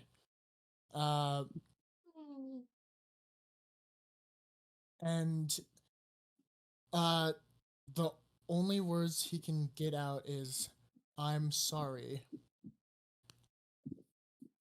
And after 5 seconds, your 5 and 5 combined to a solid 5 seconds, he immediately reverts back to the crazed man he was and tries to grab you and bite you. So he's gonna do a quick little roll here. Because of the effect just wearing off on him, he and like just doesn't grab you at all. He misses. And now he's ravenous again. What would you guys like to do now? Do you guys want to enter combat, or do you guys want to continue trying to do something about this? Dog, I don't want to kill him. I know. I don't know what to do. Maybe we can like subdue him more? Oh, Connor, we can't hear you, by the way. Oh, that was odd. There we go. Oh yeah, you were muted for a little bit. Whoops. I think I tapped my mic and it like unplugged, and when it unplugs and plugs back in, it cuts it off. Oh, rip. So is he no longer restrained by the vines? He's still restrained. Okay. Okay. I think. Okay, how long has he been in? Do we know how long he's been in this state? 2 days, assumably. 2 days. Okay. You're assuming that's when you first heard the screams, and you assume that he's been like that since. Just running around naked. All right. Pretty much. I'm sure he had clothes at some point. At some point, yes. Maybe we can try and like see if we can subdue him like more, I guess. And like maybe we can see if we can try to clear his mind again, part 2 of Electric Boogaloo, to see if we can get him to calm down more and tell us more. Instead of just like outright killing him, because if we kill him, then like we're not gonna get shit. We're gonna be like, okay, Marcus was naked and then we killed him. But if we live, then yeah, like In what all, I will say this. In terms of information, technically, the information that the party, I'll say, Cordelia, you don't know this, but you as a party do know what information you need to move on in your main quest. Technically, information would only be an attempt to save this man, so it is kind of like a side quest if you choose to do so. You technically can leave camp at any point. You have the information, the thinking direction that. where to go. I'm trying to remember that. I'm trying to remember like what information we got, but I think I got it. You were told The to sandy go place. to the desert, which is a 3-day trek. Love At 3D least tracks. what Marcus at least told you when he was still sane. Now, okay, so basically, how much do you guys care about this guy? I will say, every encounter you have will give you experience. If you cure him or kill him, you will get experience. Closer to getting level up. Everything that you do comes with consequence and reward. There's always other ways of going about things. You guys can always attempt to perform any rituals. You probably recall some old guy that you barely listened to saying there was a way to manipulate time. Maybe you could use that. There is a lot of options that you guys have at your facility to continue forward in this quest. Well, I'm gonna announce. Hey, I don't think we should kill him. I think we should cure him. So he's actively trying to bite your neck. You're like, yeah, we should just not kill him. Listen, he could be helpful to us. So how do you suppose that we not kill him? I'm down But how do you Yeah. suppose we do that though? with rope. Well, yeah, you do have the.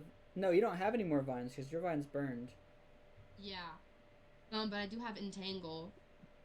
See, what I was thinking was, we attack him, we get him to where he seems weak, and then you entangle him. But will he bleed out or Cure it? something? I don't know how he is still alive to begin with. This man's got so many wounds. He's got he's got like a hole in his shoulder. He's got like a gaping wound in the other one that's obviously infected, or something, or another. It's not a poison or disease that is curable through holistic means or magic. So. Oh, I just feel so bad killing him, cause he was so. We had this whole argument, and then he was nice to me.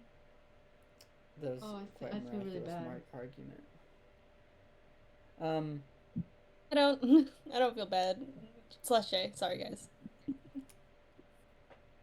See, I'm just waiting to get like the word to say let's kill him, and then just for me to just like start slashing. Because I'm getting. That's pretty lawful bad of you. Nuh-uh, because technically, no. his No, divine I know. signature I'm was evil. No, I know. I'm messing with you. Look, his divine signature was evil. Nuh-uh. Ember, what do you want to do? I mean, usually I just kill, but I don't know, this guy, he wanted to help us, and I wonder if he could still help us if we got him out of this state, but I don't know if we could get him out of this state. So, I That's don't what I'm know. thinking too. Yeah. I'll also inform you, Alright. like, because I've tried using laying on of hands and like expending my own health to cure a disease or poison, and it wasn't able to be cured. Jim, I don't know if you remember that. Okay, sweet. I just want to make sure that that's still. I a thing. remember everything. Everything. Can't really. But that was something different. That was when he got bit by the gongoozler. So Now that bite that is blackened is the gongoozler bite. Yeah. So. But this is something else. Well, but he's covered in other wounds besides the gongoozler wound, right? And he wasn't in that state when he got bit by the gongoozler. Correct. He has other wounds. From you can tell there is knife marks as well as vine and other plant seeming like abrasions on different parts of his body. And I will say most of his injuries are on his legs in child reach. They really did go for his ankles, huh? Anyway, I say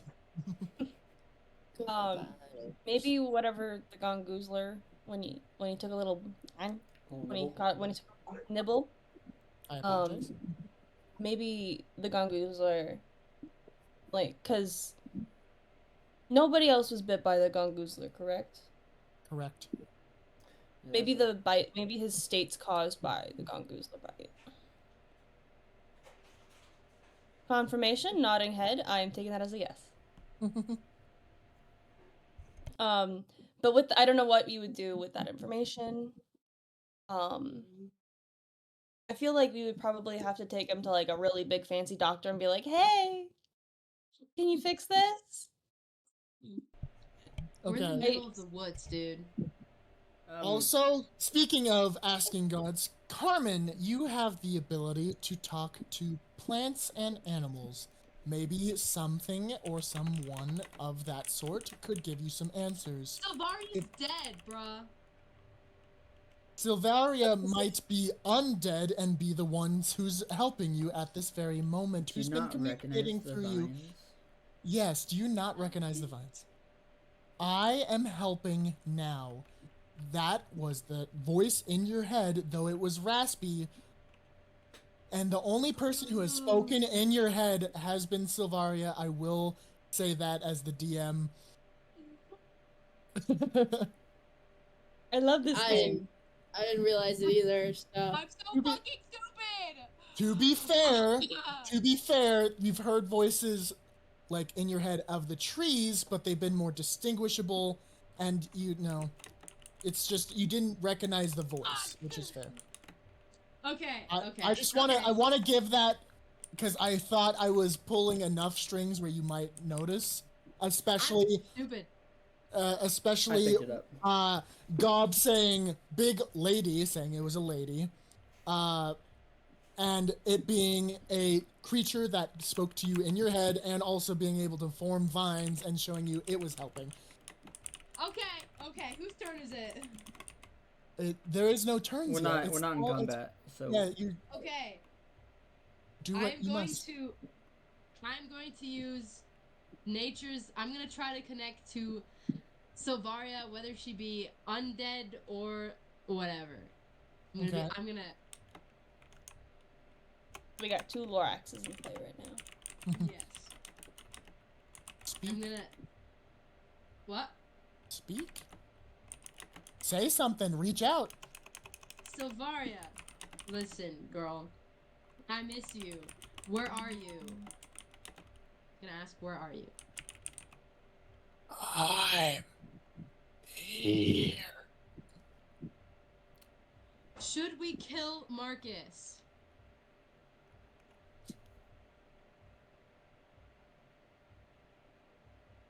I don't know.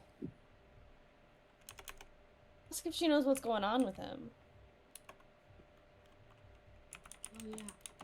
Silvaria, what's wrong with Marcus? Shoulder infected. Okay. Oh, that. I'm I'm ask so one more smart, guys. question to Silvaria. Silvaria, can he be cured? Nor. I hope so. Okay, so now I don't want to kill him because I like Silvaria, and Silvaria doesn't want him to die. So, hey guys, Silvaria's here somewhere, and it's an infection from the Gongoozler bite. I think we should try to cure it. I'm not killing him. I'm not gonna hurt him, and that's my final decision. My character, Cordelia, I'm just gonna say she's just gonna go along with whatever Ember is gonna go with because wait. Hands? Nothing? Okay, What? sorry. I got very distracted because Kid Oxawe. What is your name? Me? It's pronounced Kidoxaway. Doxaway. Sorry. No, you're fine. Sorry. Oh, because I did this with my hands. Sorry. Yes. Sorry. Ember, you better be good. Me? Ember, not you, Cordelia. Oh. Because like they basically there's a dog and a gnome and the naked guy. I'm just gonna go with whatever Ember thinks is like the good thing to go with because Ember knows more than me in this situation. I guess if that's how you feel, then I guess we should keep him alive or whatever. So, yeah. He's trying to be enthusiastic. Good. Now, if Finn wants to kill him, it's 3 against 1. So, I think He's thinking so hard right now. No, I'm. I can see the gears turning. I thought you were supposed to be like a helper. See, that's the thing is, I'm a helper. If not only, it's not. I'm not gonna say if it's worth it, but if it's things that are good. Because remember, he has a 100% completely evil signature. Like he is marked as evil. Okay.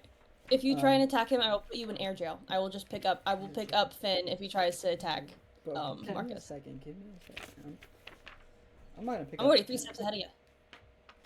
To be fair, Finn, when he was not infected, you had a good and bad. Yes, and that's what I'm thinking. Hey, look, I'm not. Look, y'all think I'm 100% on killing him. I am not. I never said let's. I never said like full on let's kill him. Just so y'all know. You did say you were awaiting the word to kill him, though. No, I said if y'all say let's do it, I'll do it. But We need to cure him. 18 million. If any of bitches. us get bit by Marcus, are we gonna like also get infected with a gongoozler thing? Is it kind of like zombies? That's for you to fuck around and find out. I'll take that as a yes then. Okay, so Just go with the worst. Go with the worst possible outcome, and then if it's not the worst possible outcome, then it's always better. that's a fair point.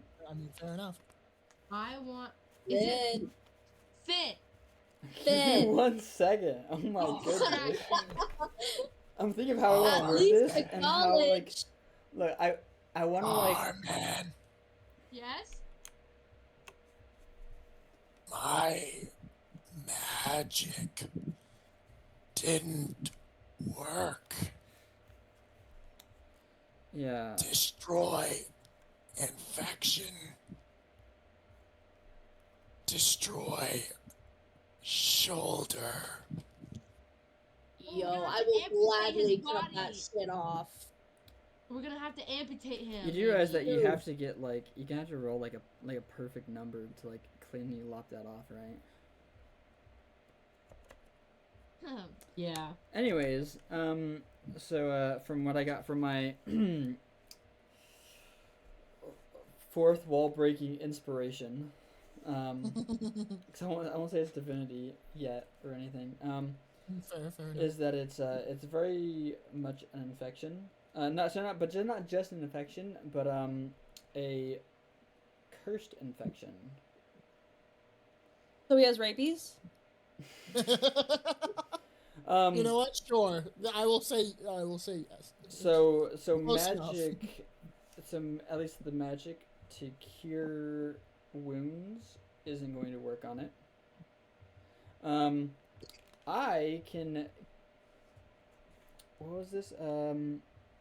I can't even do it right now. That's the thing is, I get cleansing touch at the 14th level. I do not get anything to end a spell earlier than that. That's the only form of magic that would work without restraining him. But I mean, you could restrain him with vines and bring him somewhere.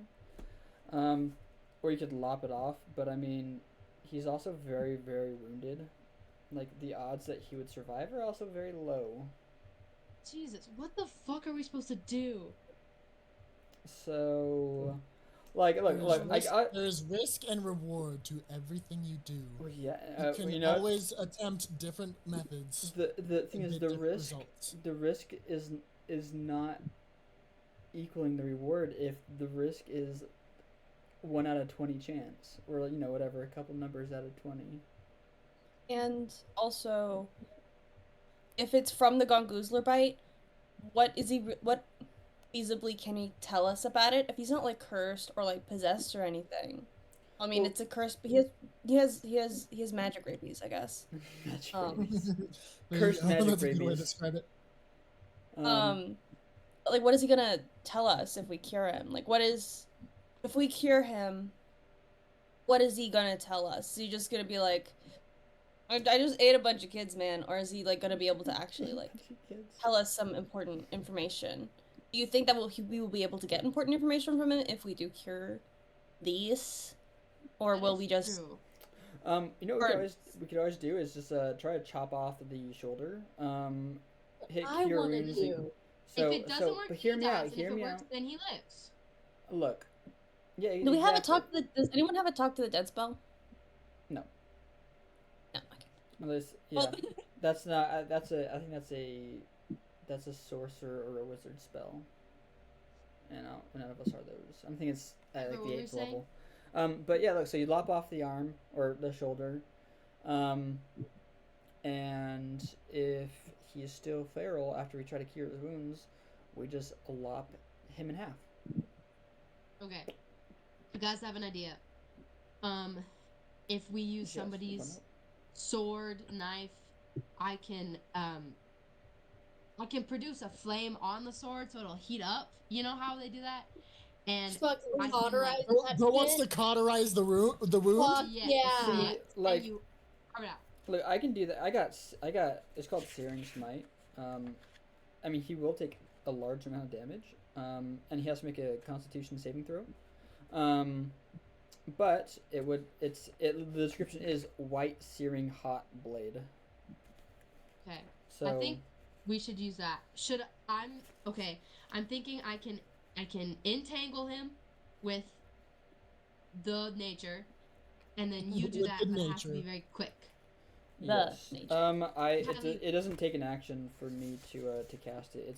It gives me a bonus action to cast it. Okay. So the Ember, main do you action have- is slashing, basically. Yes. Ember, do you have any healing, anything? No. The most you have are some health potions. I have a lot of healing, Yes. actually. Okay, Was that a hand raise or an actually? that was a hand raise. That was a hand raise. Okay. If it's an actually, I will go Okay, So. fair enough. All right. Sound just like Kylie. That was like the exact same pitch that Kylie does it too. That was crazy. Literally. Actually, Okay. So Kylie, let her this speak. is gonna kind of. So we're talking about this like we can just chop off his shoulder in one strike and it'll be fine. This is gonna be kind of a surgical thing that we're gonna do. I feel like we would probably need a smaller blade. Probably be better to do this with. Then, okay, how big is Finn's sword? It's a longsword. He's a big sword. Yeah. It's versatile, so it could be one or two handed technically, but it's big I enough to have be a wielded dagger. with two. Yeah, she has a dagger.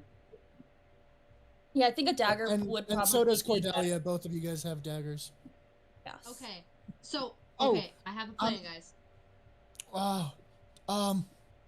Okay. Can everyone except for Cordelia deafen for a second until I give a thumbs up?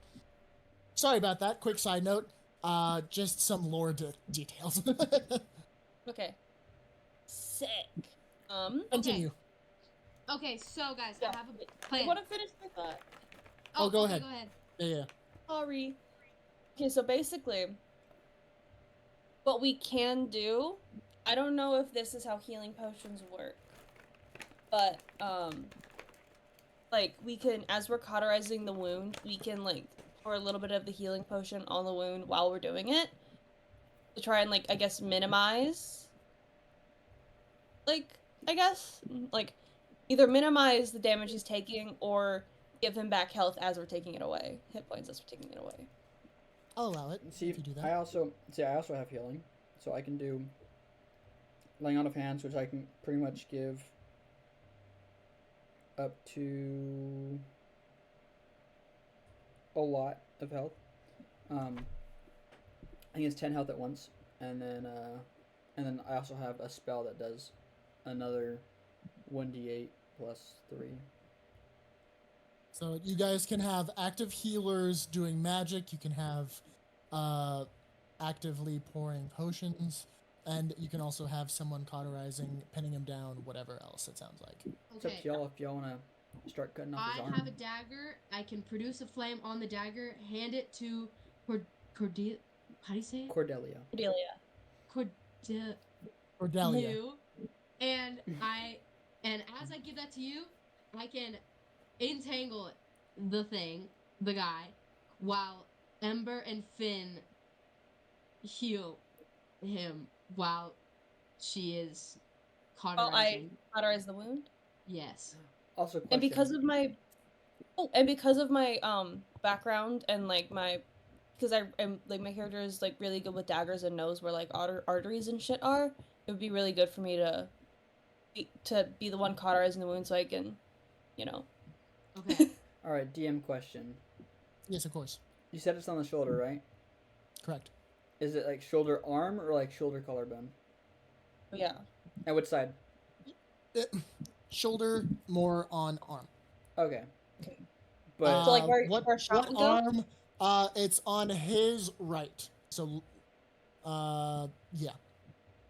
Okay. Okay. Because I was looking at him, like him facing me, and it was on his The left. The left. If you're looking at him, the left would Yeah. be the right side. Yeah. How muscly is he? Like, is he like a Oh, he- muscly guy, or if I like he- grab his he's shoulder- strong. He's muscly. Oh, he built. He's sexy Kylie. muscly, He you know. is muscly. He's sexy muscle, you know. That's- Uh-huh. and all do that know. is out right now. He's caked up, you know. on a everything. Tuesday afternoon? Is it a Tuesday? I don't know. That'd be It crazy if it is- was. A day I- in a week. It really is, yeah. Okay, I so don't think we really know. I think I don't even know. I'd have to look it up. well, I feel like that's the best course of action. Yes. So, I get hot knife and I cauterize the wound, and we have y'all doing healing stuff while holding him down. Yes. Okay. You guys have plan. Yes. So now to execute it. Everything that you have planned, it won't work like combat because you are going to be doing this a very planned out particular way. This will all depend on individual dice rolls. Fuck. How Feel well bad enough this fuck goes. up. If it doesn't go well, first off, what's the contingency plan in case it doesn't go well? That's a good idea to have. Kill him. Wow. Okay. I'm assuming he'll start to try to bite us or attack us. So when that happens, Finn, I trust your decision.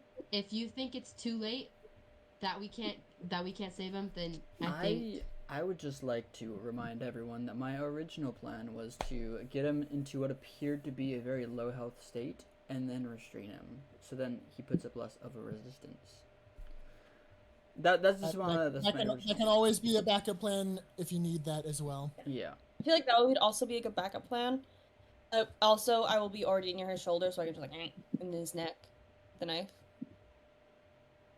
Yeah. But I feel Okay. like I feel like Finn's option is also really good. Yeah.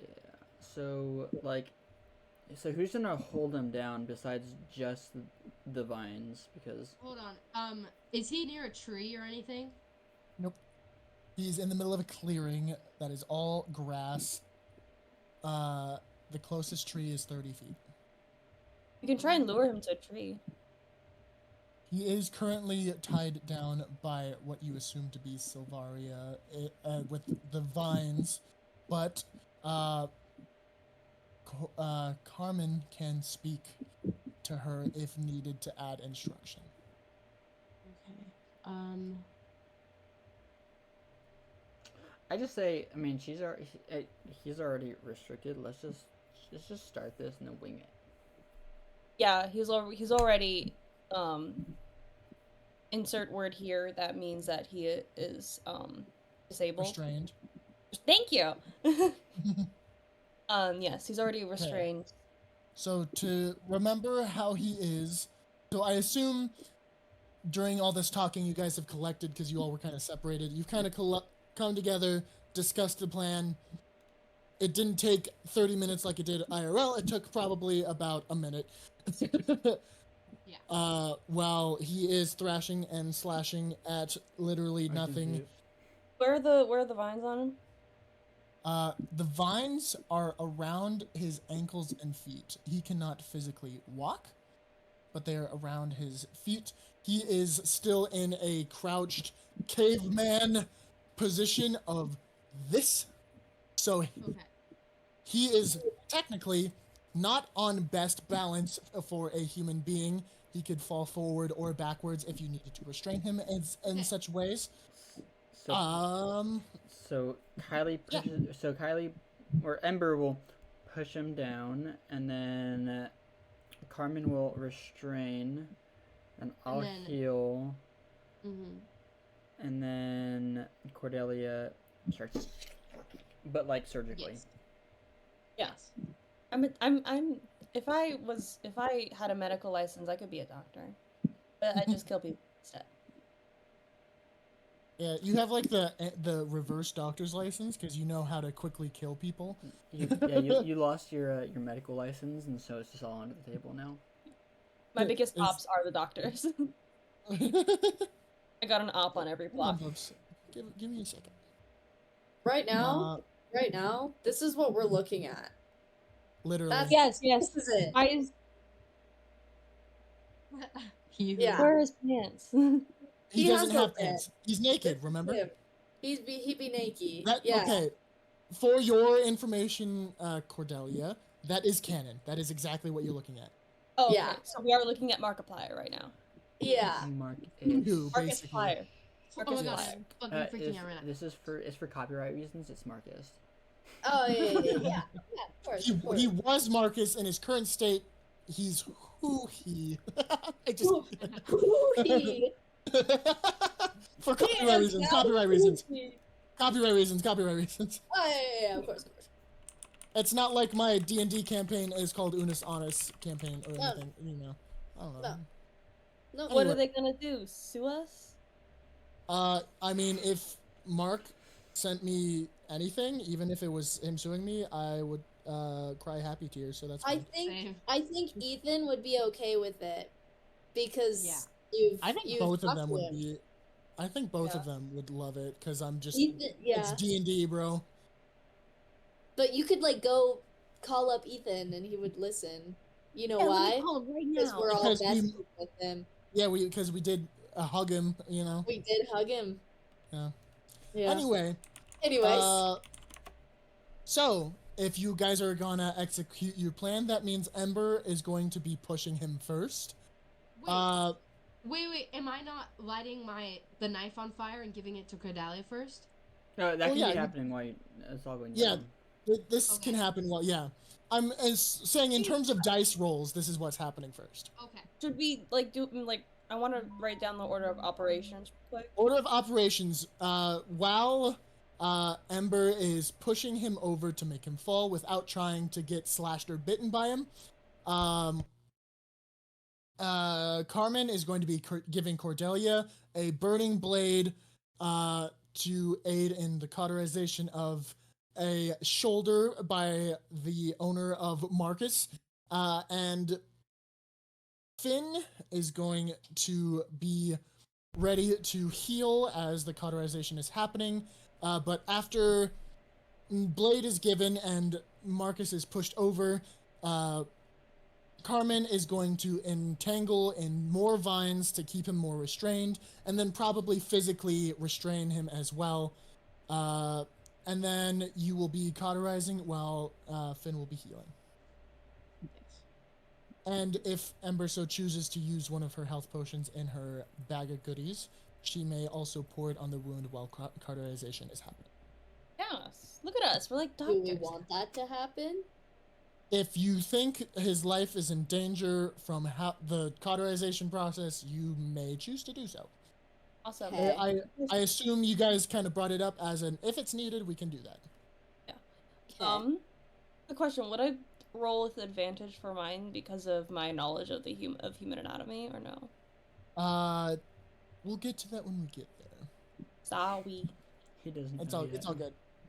I know a little bit because I I've been literally am watching- going to be figuring it out as it happens. I know a little bit about D&D because I watched Dimension 20 and I play Baldur's Gate, but like... No, of course. I will say a lot of my campaign is kind of homebrew and improv and stuff that I'm pouring out of my brain hole, just going off of notes that I've kind of thrown down. So a lot of this interaction I wasn't even planning. I didn't expect you guys to be cauterizing a wound right now, but it is where we're at right now. Why not? There are so many options that I thought of and still am Cauterizing- thinking of. I want to But hear. Cauterizing About, cauterizing wounds is not- wound was not the first thing that came to mind. I want to hear about these later. By the way. Some of these, Oh, some of these things. I'm sure you'll hear about it. Okay, Good. you guys ready to do this? I will say, Carmen, do you want to say anything to Savaria before you do this? Oh, tell her to help us. Tell her to help us. She's currently the one keeping the vines on his legs, so... Okay, I'm gonna Technically, she is reach helping. out to nature and be like, "Hey, Silvaria, I'm sorry that I couldn't talk to you more, and I'm sorry if this doesn't turn out well. If you could please lend us some of your strength to help us restrain Marcus, and then that's all I'm gonna say."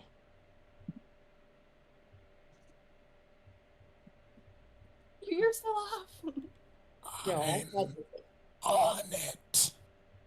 Yeah. So, let's get down to business. let's get down to business. To Something, defeat. something. The Huns. This is It's serious, to guys. defeat the Huns. Come on. La, la, know it. la, la, Anyway. la, Anyway, la, you're the la, first la. roll. Ember! Ember, you're the first roll. D20 plus your strength for pushing him. Make a man out of you. Okay. I gotta see. Yep, okay. Girl in red did say that she had to serenade me at some point, so. Exactly. She did say it was one of her songs, though. Oh, yeah. So you're still owed. Don't worry. Where the Am I just blind? Is it strength? Yes, oh, it's she's- right there. Okay. Okay. Okay. 18. Oh, nice. That's a great. See? Fuck. I switched it out for the different D20 and it fucking worked. Perfect. What? You push him down. He attempts to snarl and grab at you, but you push hard enough that he is unsuccessful at even grabbing you, and he falls to the ground. Then, nice. Silvaria, whatever you want to call her. Borax. You see vines now entangling his waist. Immediately grab and is secure. Next we have Carmen roll to basically you're pinning down his arms right now. Yes. Okay. Should we Roll also with your wisdom. I got a 21. Oh my god, nice. Okay. His arms, boom. He can't move except his little fingies at the end. You know, he's just he is kind of thrashing his head back and forth a little bit. So one of you might need to either pin down his head physically or with some other ailment. Does anyone want to step in to do so? I can't. What? I'm gonna be the one cauterizing. Yeah. I technically, I think Does somebody want to pin down his head and not get bitten? I need 2 hands for laying on a pause. Yes. I- Basically I'm saying, Ember, you should try to pin down his head. Yeah, let me do that. Roll the strength again.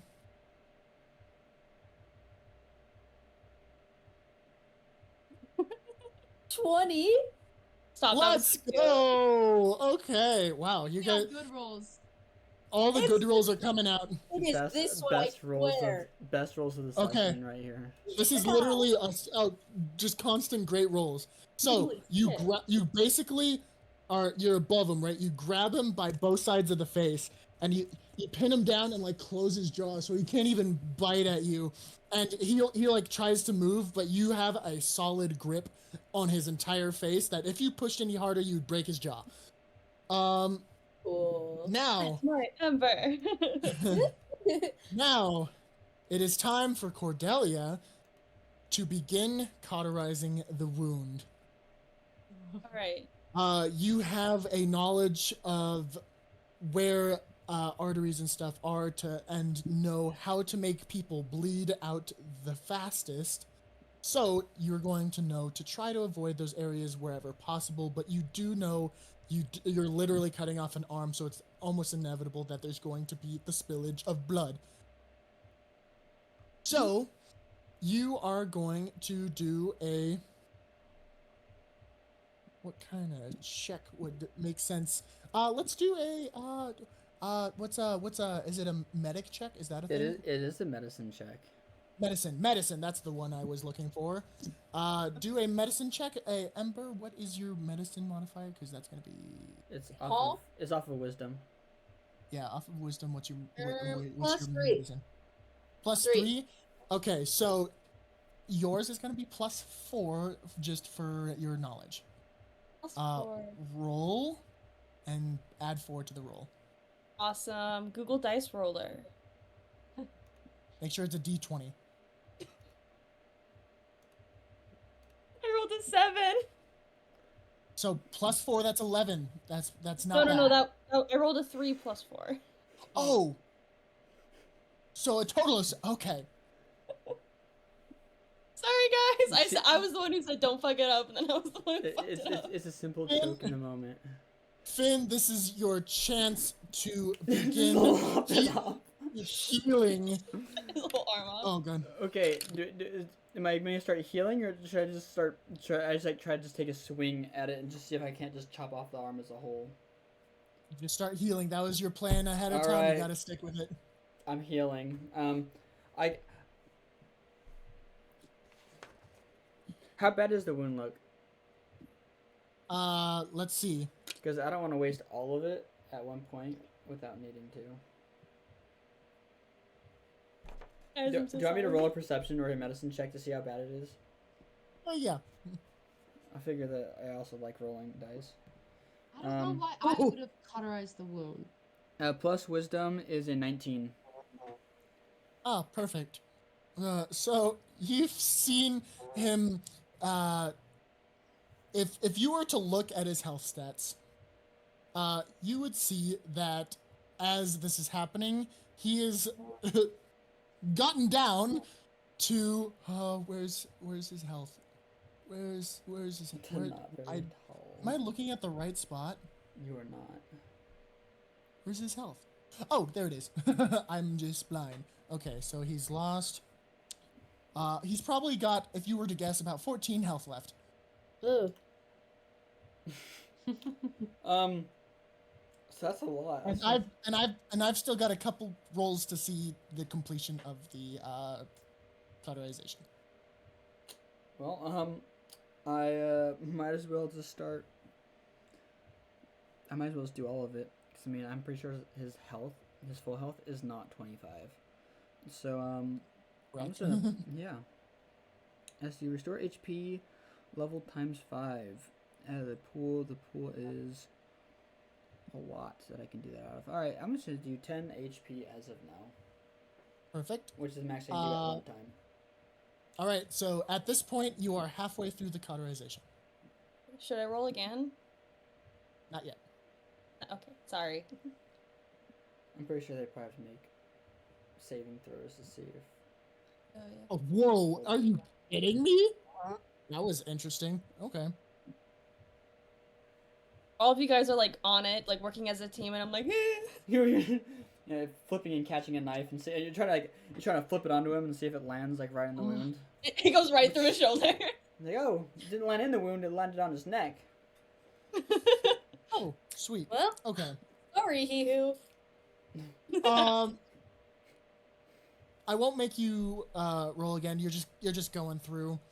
You finish fully cutting off the arm with all of the bite marks on the limb that is now removed. Sick.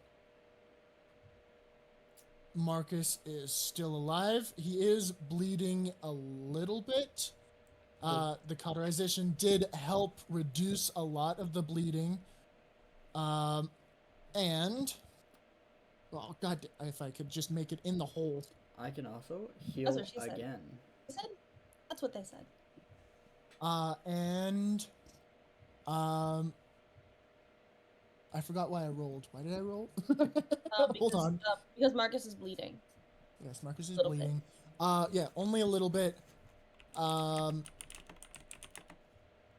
a scale of 1 to 20, 20 being terrible bleeding, it's a 4 because that's what I. That's my Okay, so best way to describe it.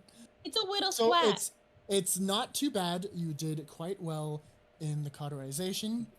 But he is missing an Ember, arm. tell me you're proud of me. He's I'm missing. very proud of you. Praise kink activated. Hello. Is that what just happened? Anyway. No. I'm leaving this call. Goodbye. Good to know. Cordelia has a praise king confirmed. We got it. We got him, boys. What of ours? Clip that. Chat, clip that. Okay. Chat. Shat. Chat. Clip that. I Anyway. just shat my pants, Chad. I just shat myself, shat. Guess Okay. what, chat? Oh. You all notice that Marcus is no longer resisting or flailing or anything. He seems motionless at the moment. Can we start like smacking him around? Oh my god. Finn, do a quick medicine check, because I feel like that would be appropriate. I have +5 on my medicine, guys. I don't even know why. No, you're good, you're good. It's because you're proficient.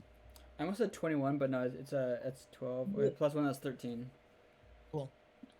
You notice he is still alive. He is at quite low HP compared to what his health was. So you have a feeling that you should heal him, which I know you were gonna do anyway. I was gonna do anyways. 10 health. Slap him on his butt. Send him on his way. Okay. Can I make it canon that in order to give this health this time, because Ember is now let go of her death grip on his jaw, that you just kind of lick him in the face to see if you can wake him up while you're giving him health? Oh god. Proper dog awakening. You know, Jen, you roll the dice, and if it's above what I roll, I'll do it. Okay. Rolling a 20? What happened? I was not listening. Yes, you're rolling a 20. I was thinking about Chica. I'm gonna add. We're seeing if Finn's gonna actually lick Marcus, the crazed man, in the face right now. Cool. Oopsies. I got a 4. Yeah, I got an 11. Oh, so, okay. Damn. My brain cannon, my head cannon is not real, guys. No, I'll do it anyways. Yeah, let's go. So, Finn, is like, all right, I'm giving you this guy health. He better goddamn wake up. So I'm giving him more health, by the way. Huh? I gave him more health, by the way, too. Another 10. On top of the... Wait, so did you just give him 20 the 10, health? No, the 10 the first time, and then the cauterization, and then the 10 now. Okay, that's what I figured. Yeah. Okay. And then I'm out of that little pool of... It gave me a very loose amount of times I could do it. I just say 2, because it makes it easier other than unlimited health. That's fair. So you lap at his face a little bit. Maybe even hit him with your good stick, but you also don't want to damage it, so maybe you don't. Yeah, I'm not hitting him with my stick. It's gonna get bloody. Very fair. And as your face is getting licked, you just hear him, Chica, stop. Aww. That's cute. And then That's adorable. he sits up. The vines kind of loosen, but they are still wrapped around his legs. Silvaria is kind of keeping him under wraps, at least at the moment. And he gets up, kind of... it looks like he wakes up from a dream, basically. Wakes up from a long night. He's like, oh, God. Oh. Long night of partying. Can I crouch in front of him. Where am I? I crouch in front of him and I go, hey, buddy. Hey. Oh, hey, Cordelia, right? Yeah. Why am I in this grass field? And oh my God, is that my arm? What? I kick it away. I kick it. No, that's not your arm. looking at his very Tuck it into the woods. looking at his very non-existent arm in his very missing shoulder. He's like, I'm pretty sure that's my arm. Now, I'm kind of freaking out. Yeah. So you see, what was that thing called that bit him, guys? What's that thing called? Gongoozler. That thing bit ya, and you kind of got. I remember that shit hurt like a bitch, but. Like, yeah. I'm sure it did. Pretty sure I recovered from that, so No. My body can take anything. Trust me, sweetheart. I know what I can take, and I can take a lot. All right. No. We know you didn't take I had to cut it off because you got like magic rabies from it, and you ate a bunch of kids. Excuse me. Yeah, you. What? Yeah, all the kids at your camp are dead. What Amber. was that? Where's Silvaria? I've been Around your talking to waist? She's her. in the trees. She's somewhere. Like the I know Lorax. she's She's I think in she the might be trees, alive. You guys all like spoke at once, and I have no idea what Marcus heard. I'm sorry. That's Marcus canon. is like, You didn't know yeah, what he heard. no, Canon. exactly. Marcus is like, hold on, slow down. One at a time, please. Okay. Ladies, I know I'm so attractive, Never. and Yeah, you uh, are. You're gonna need to put No. on some pants. That's for sure. he looks down and he's like, I am so sorry. Use the uh, vines. Use the vines. Wrap it up. He literally like takes out his pocket knife, like cuts off some of the vines and kind of wraps it around himself a little bit to make him. He basically gives himself like the smallest mini skirt made out of vines you've ever seen. Is he I serving love it. cunt? He's like, okay, at least I'm decent. Okay, if it was an outfit, would he be serving cunt though? Exactly, 100%, yes. I'm gonna tell Marcus that I've been communicating with Silvaria, but I'm not 100% sure if she's alive. Okay, can you bring me to her? Yeah, I'm gonna connect to Silvaria. Hey, homegirl, where are you? Because Marcus is fine, thanks to you. But where are you? Because he wants you. He wants. Hey, yo, hold on, let me look at something. Marcus says Oh, that. Marcus goes, that's a- "Ayo." Hey, yo. Okay, that is canon. That is a spell that this being has. Okay, so, Finn, I'm just gonna say because you have a high perception, you're gonna notice, the tall figure, in the trees, kind of like get absorbed into a plant, like literally disappears. Yeah, good, because I rolled a about her? 17, not including my modifier, anyways. Did you just do a perception check? I was like, That's crazy. Because Fair He's enough. just always one step ahead, guys. Dude, he's just so perceptive. And then, Skittle. as you guys are surrounding, Marcus, a shadow, comes out of like the dirt, and it's the same figure that was out in the trees. And Carmen, only you hear. Here. Can I? Is it like a humanoid thing? Like, you said it's Let me. Okay, let me look at the definition here. I mean, basically, close. Like, Okay. it's hard to describe, but definitely not like human. It's the best to describe is an undead druid. Okay. That their species is known as a durag, by the way, Duragh. A durag is a druid, much like a lich is to a wizard. Simply put, they are undead druids. Okay. Oh, cool. Oh, I see the reference that you used. Mm-hmm. I don't know what to do. And as you may have remembered, Silvaria was a druid. Okay, so I'm assuming that this is her. She's just a little different now. She's Did a little Marcus silly eat different. her? Yes, basically. Marcus did kill her. And I know this information. You don't, but you can ask. I can make it. Yes, he did. You know, in that voice. Okay. But that's your Hey. confirmation, basically. Okay. Oh my god, this is so fucked up. I feel like they're getting divorced. Oh. Okay, Marcus. So Silvari's like right there, right? Like the figure. Okay. Yeah, She doesn't look right, but go um off early. yeah. She kind of slaying, I guess. So she's alive, kind of. Um, He's but alive adjacent. yeah, she's alive adjacent. Jason, I love that. And I really need to. This is gonna be hard to hear.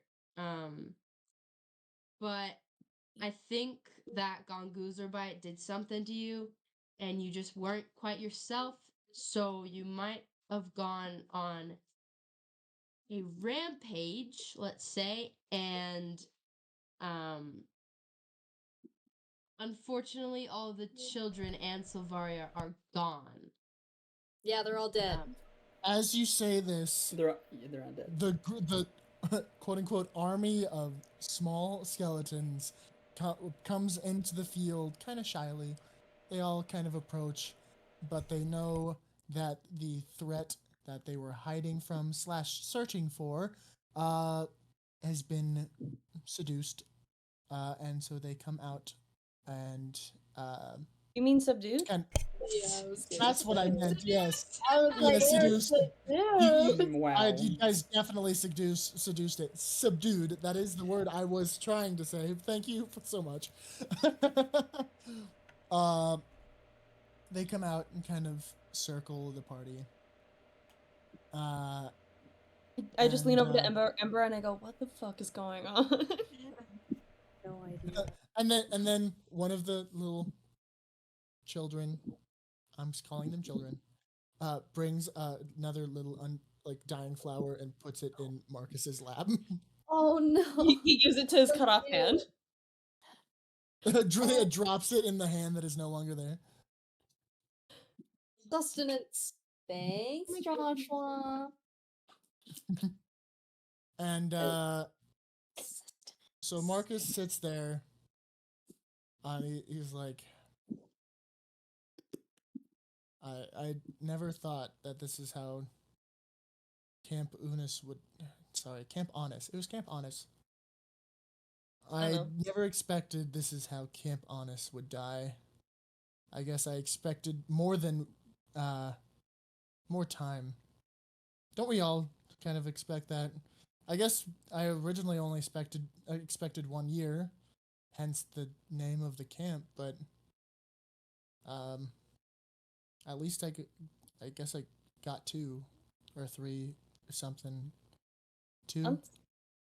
I'm glad that it lasted that long, but I didn't think it would end so soon. Oh, I feel so bad. Can I go up to him and just like give him a hug, but like not like in a weird way because I know he's naked. Just like from the side, just kind of like wrap my arm around. He's got his Mini skirt. mini skirt on, you know. Well, I'm just gonna try to comfort him because Carmen feels terrible. And you do so, and you just see tears kind of going down his face, and he turns to the party and is like, thank you for, I guess, saving me. I wish more could have been done about everyone else. I hate being the last man standing, I guess. As he's kind of mourning his actions, you see the Jura, as well as the skeletons, seem to grow weaker. Carmen, you hear in much harder to hear words. We are becoming nature again. And you see all of the undead creatures around you sort of collapse and fall into the soil and slowly sink underneath it and becoming one with the dirt. And as this happens, fresh flowers, the same ones that were on the crowns and that were half dead handed to you, grow from each of the bodies, surrounding you all in just a field of flowers with specifically Silvarias growing into a little tree sapling with one little budding flower on one of the branches. The Guys, this nature. is real. I'm literally crying. Sorry, Wait. my dog is afraid of clickbait. emotional scenarios. Not clickbait, emotional. Not clickbait. Everyone cried. Womp womp. I walk be up to crying. Marcus and I hold this out to him. That man better hit Um, at least custom tip and do 50%. Ugh. How much is an arm off of the human body? About 20%. I think 20% is a good tip. Oh, did we not keep it? Did HeeHoo go? But someone gotta go back and grab it. I mean, you guys did kick it away so you wouldn't look at it, but I like kicked it behind me so we couldn't see it. okay, so Yeah. it's currently behind him. Just put it in your pocket. Arm? The cursed arm. Is Look. the arm like Oh look, you. You could chop it up into tiny pieces and we can all have a piece. Why would you eat it? Actually, what you could do. or not even eat it, just like, why No. would you keep it like that? What you could do is actually just take a Not sample. eat it. You can just have it. No, look, you keep a sample of the decaying cursed, the magic rabies, and then you actually put it on a blade and you inflict that on some other creature, and then it'll run away or whatever. You leave it be, or like you pinprick it with the magic rabies, and then there you go, magic rabies. Do Guys, you I want have- more guys, magic I have- rabies people running around though? Yeah, that's the thing. It would I make have a them all fun idea, unstable. guys. I have a fun idea, guys. What if we do that in the middle of the city? And we just watch what happens. Jesus Yeah. Christ. Middle of Lightvale. Okay, we're not that chaotic evil. Okay, calm down. I'm going from lawful good to now chaotic evil. In 0.2 seconds, like that. Yeah, I'm like, Just oh, for I heard the idea, and I was like, yep, that's it. Let's watch the world burn. Sure, Your entire worldview just changed. No, you just like you just Became put a it bad you dog. put it on the tip of like a sewing needle, and you hand it to one of the assassins, and they go up to the next big bad evil guy, and then just like pinprick them, and then you just walk away and you just let them go feral. Imagine getting to the final boss with this little like syringe of curse, and you just poke it into him and watch him go crazy. That'd be Roll a insane. nat 20, and then you just like throw the syringe and it just goes right into him, and then you're just like, see ya in forever, and then you time skip to the future Oh, when drum it's already music dead. plays. Crazy. Okay. Anyway, I think So that's all a good idea. these- Yeah. all these flowers sprout around you. Marcus just has a full-on mental breakdown. And Can then I I was also looking at him like cry this the with whole him? time. oh, of course. I'm also gonna cry with Oh, him, yeah. okay? Cause I'm sad. Cause Silvar course. was like a figure. And speaking of Silvaria, now back to the clear voice that you remember. You hear from her little tree. Thank you. Cookie. And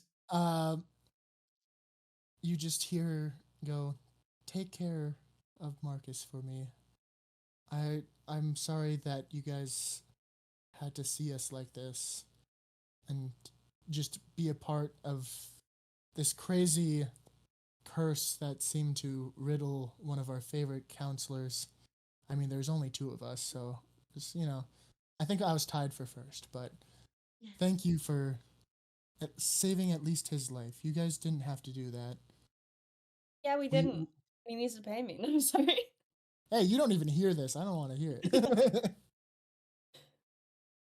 So, thank you. And we will be here forever growing in the woods. If you ever need me, I'm still a sapling, but I will always try to reach you.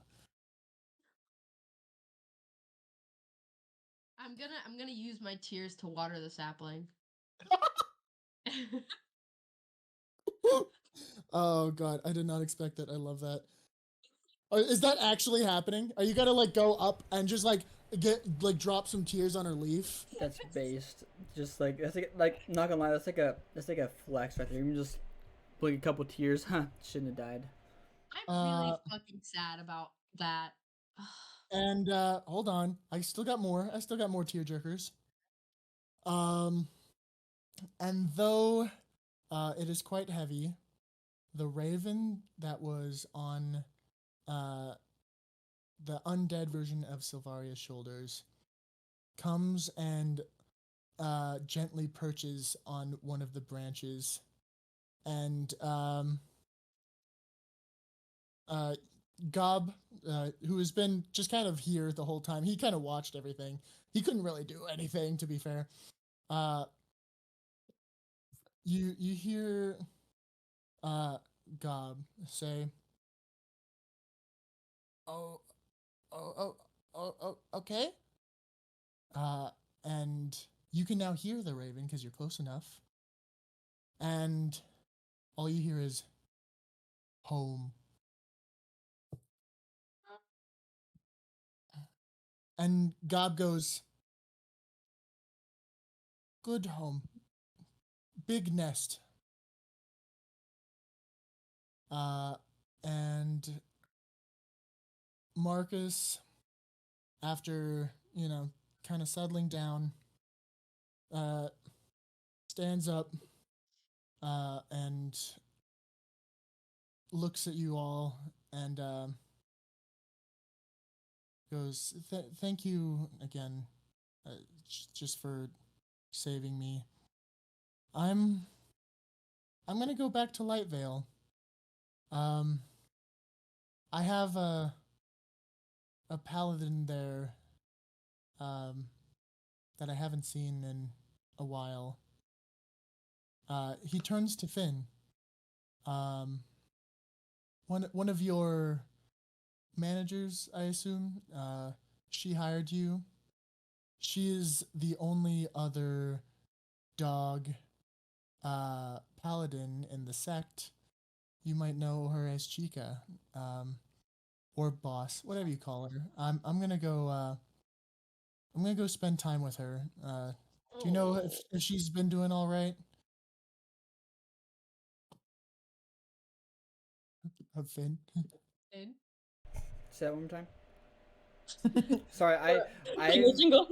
I've low-key been having some slightly other concerning life things in the middle of this, so I'm slightly distracted.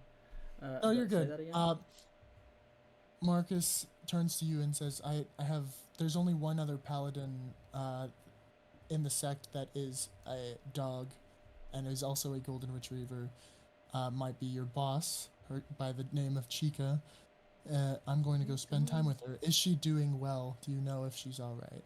The last time I checked, she was doing quite well, as far as I was aware. It has been a while since I've kind of talked to her, but from what I know, she was doing really well. Then I guess that's where I'm headed. I guess this camp has no purpose anymore. If you guys need to use the cabins or any amenities here, feel free at any time. Consider the camp yours. Do with it as you please. Use it for shelter. Start your own camp. But it's yours now. You guys deserve it. And he gets up. You see him kind of like adjust his side with the missing arm. Like he's still trying to get used to the feeling of not having an arm. And he weakly kind of stumbles in the direction of camp and eventually Lightvale.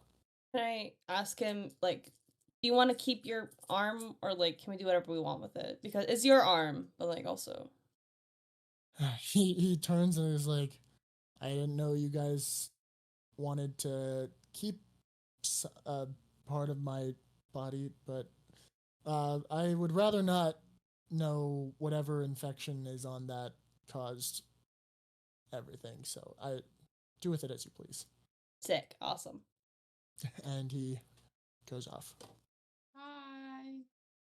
Doodles. He gives like one last wave with his one arm, and goes to his new home. Yay. So, what are you guys gonna do next? I think I'm just gonna sit and cry on the floor. Probably take a nap. I turn to Ember and I'm like, what? How did you guys end up here? I like trying to like get more information from Ember, because I'm assuming after I was like, where the fuck have you been?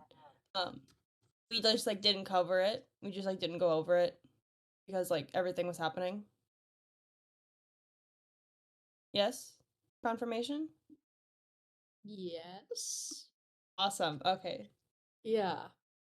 So I turned to Ember and I'm like, okay, how did you get here? What's the Gongoozler? And like, lore? Do I have to say it all? Fill me Or- in. Okay, so a few things to note. It is currently about, I want to say 10 or 11 a.m. It is still morning. And so you have a whole day to spend how you'd like. Just wanted to put that out there, as well as you are completely free to say, I catch her up to speed, and just force her to watch VODs, or we can tell her at another time. Or Wait, I sentence you to watch YouTube videos. Yeah, literally. You can do quick summary if you like. You can go into full detail, whatever you guys like to do. Right Feel now, free. force her to watch like the 8 hours of content that's on there right now. Literally, right? yeah. wait, I have a There's only 2 question. VODs up right now. Go ahead. So, Silvar, who was it that eternalized the flower? What? Somebody a few sessions ago eternalized the flower so it would never wither. Was that Silvaria? Yes. I think so, yeah. Will it wither now that she's dead? No. Because Aw, she's now a living plant. She's technically not dead. cute. Okay. Yeah, I think Carmen's just too depressed to do anything, so. I'm gonna I sit on the ground with you. Yeah, I think Thanks. it would be a Yeah. good idea if we just hunker down and take a short rest. How does that sound? If we are resting, while I am sitting down, DM, I am going to fucking finally open that letter and read it. Ooh. Okay. So, a little context for Cordelia, because you have witnessed yet not witnessed this because of weird time stuff. In the beginning, you the showed up to the bar and handed Ember a letter that was just sitting like stuffed like in the crack of the door of the bar. You like showed up, you saw it, grabbed it, knocked, and got in and gave her the letter. It has been on her person ever since, even though time has been changing, and you, from your point of view, have never given her the letter. She has that letter on her. So, you look at this letter. It has the initials UC on the back, which you know is your uncle, or what you call your uncle. And so you open it up, and you unfold it, and it says the following. I'm sorry for being absent, and I know I always say this in all my letters, but there's nothing I can really do about it. I'm always busy. However, I might have a chance to visit with you, but it has to be in private, with no one to know. I will only get this chance once and for about an hour's time. If you want to meet with me, just send a letter to the CC. They know where to find me. I'm the one who dropped you off. They'll know how to contact me. However, I would understand if you don't want to see me. Just feel free to not respond. Signed, UC.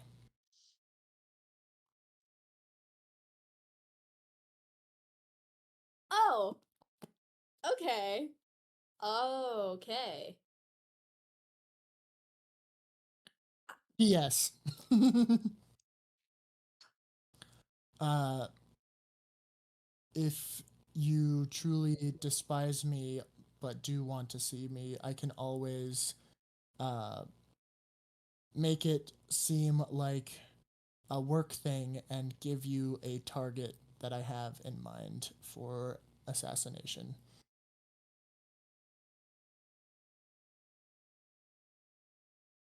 So I don't even know what to. I don't know. I don't. Oh my god. Question, is anybody looking over your shoulder and reading this?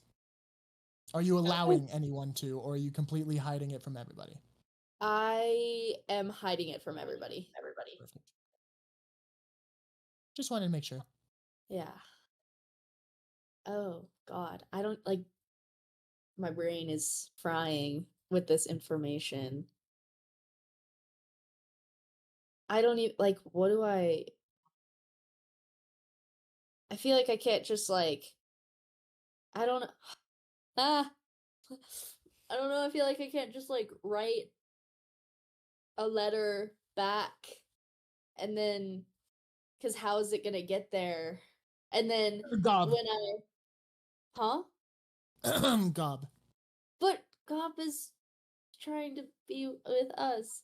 I'm But saying if that was an option you could, or you can always go back to Lightvale and hand deliver it to the CC. I but also I wouldn't want to like separate from the group. So I don't know. I'll We already offered for you to just ignore it, so you can always do that. but I don't want to ignore it. I want to know the lore. I want to see You what never said happens. when to respond. You can always respond later. You can always respond the next time you get to a town that has mail. I don't know when If that's gonna be. I don't know either.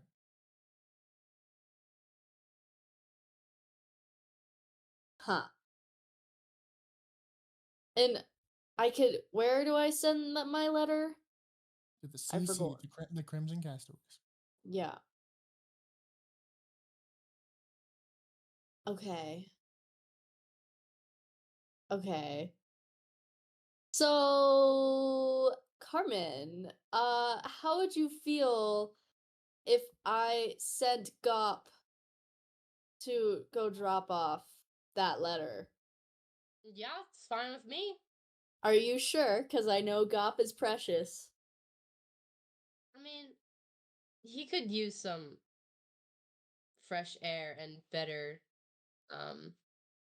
It's a little depressing here. I think you should go out for a little bit. Okay. Well, then, when I end up riding back, I will have him go on a little trip. Yeah, but you need to make sure I give it to him because I can talk to him and tell him where to go. You just need to tell Okay. me where to send it to. Okay. Okay. So, yeah, basically, I would like to meet, and you're gonna have to figure out how to Arrange that. arrange that, yeah. Because I am out on a quest. I will not be Yeah. in Lightvale. Yep. Okay, if you're okay with that, I'm going to make that the canon summary of what your letter is. You can always write a full letter how you want to write it, but that will be the gist. Yeah. Okay. You're going to take, 10, 15 minutes in game time to write that, and you'll hand it over to Carmen, fully sealed. Uh, and, you know, you just have 2 UC on it. Okay, And you give it to Carmen to you send Gob out to get it out there. We're gonna kind of fast forward through that. You don't need to go through specific details. Carmen's like, Gob, go back to Lightvale, go to Big Castle, drop this off there. And Gob says, okay, I've seen Big Castle, and so he's gonna go. He flies off with letter in hand, and you hope that gets in the right hands. hate that. It's a letter being carried by a crow. You never know what's going to happen to it. And so you guys have been kind of lamenting. You've been sitting here, I'm going to say for about an hour. Are you guys going to do anything? Or do you want to, have you kind of recuperated? Do you want to do an actual rest? Do you want to start walking because you've got a distance to go? What are you guys thinking? I feel like an actual. Sorry. No, I'd This like one? to do a long rest as Yeah, well. I was about to A say that long too. rest? Yeah. So do you think you guys want to basically go back to camp, do a long rest, and then after, say, 8 or 10 hours, whatever it is, wake up, by then it'll be middle of the night, and start venturing then? Yeah, because I think if we venture in the desert at nighttime, it'll be colder. Well, you have 3 days to get to the desert. You're not going to get to the desert until for 3 days. Oh. Yeah. So you'll be in the forest at night if you choose to do that. Can we long rest until the next day? Yeah, if you really wanted to. The thing I will warn about long rests, they have, at least so far, come with a time skip. You don't know if that is just going to be a consistent thing. Dude, get the fuck out of here. That might happen. Oh my god. I just found my Pookie. Come on. That being said, if a time skip happens, Cordelia is in time and will be affected by time skips, unless you figure out a way to stop that. It's gonna go back in time, and we're going to freaking kill the Gonggoozler again. We're going back to the first Thanksgiving to take turkey off the menu. And you Sorry. don't apologize. That was perfectly valid. I still think we should do a long rest. Okay. Yeah. I feel like Well, I don't. Like, No, it's happening.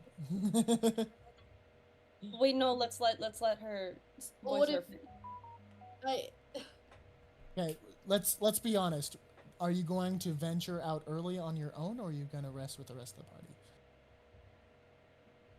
well, I don't want to, like... You don't know if a time skip will happen.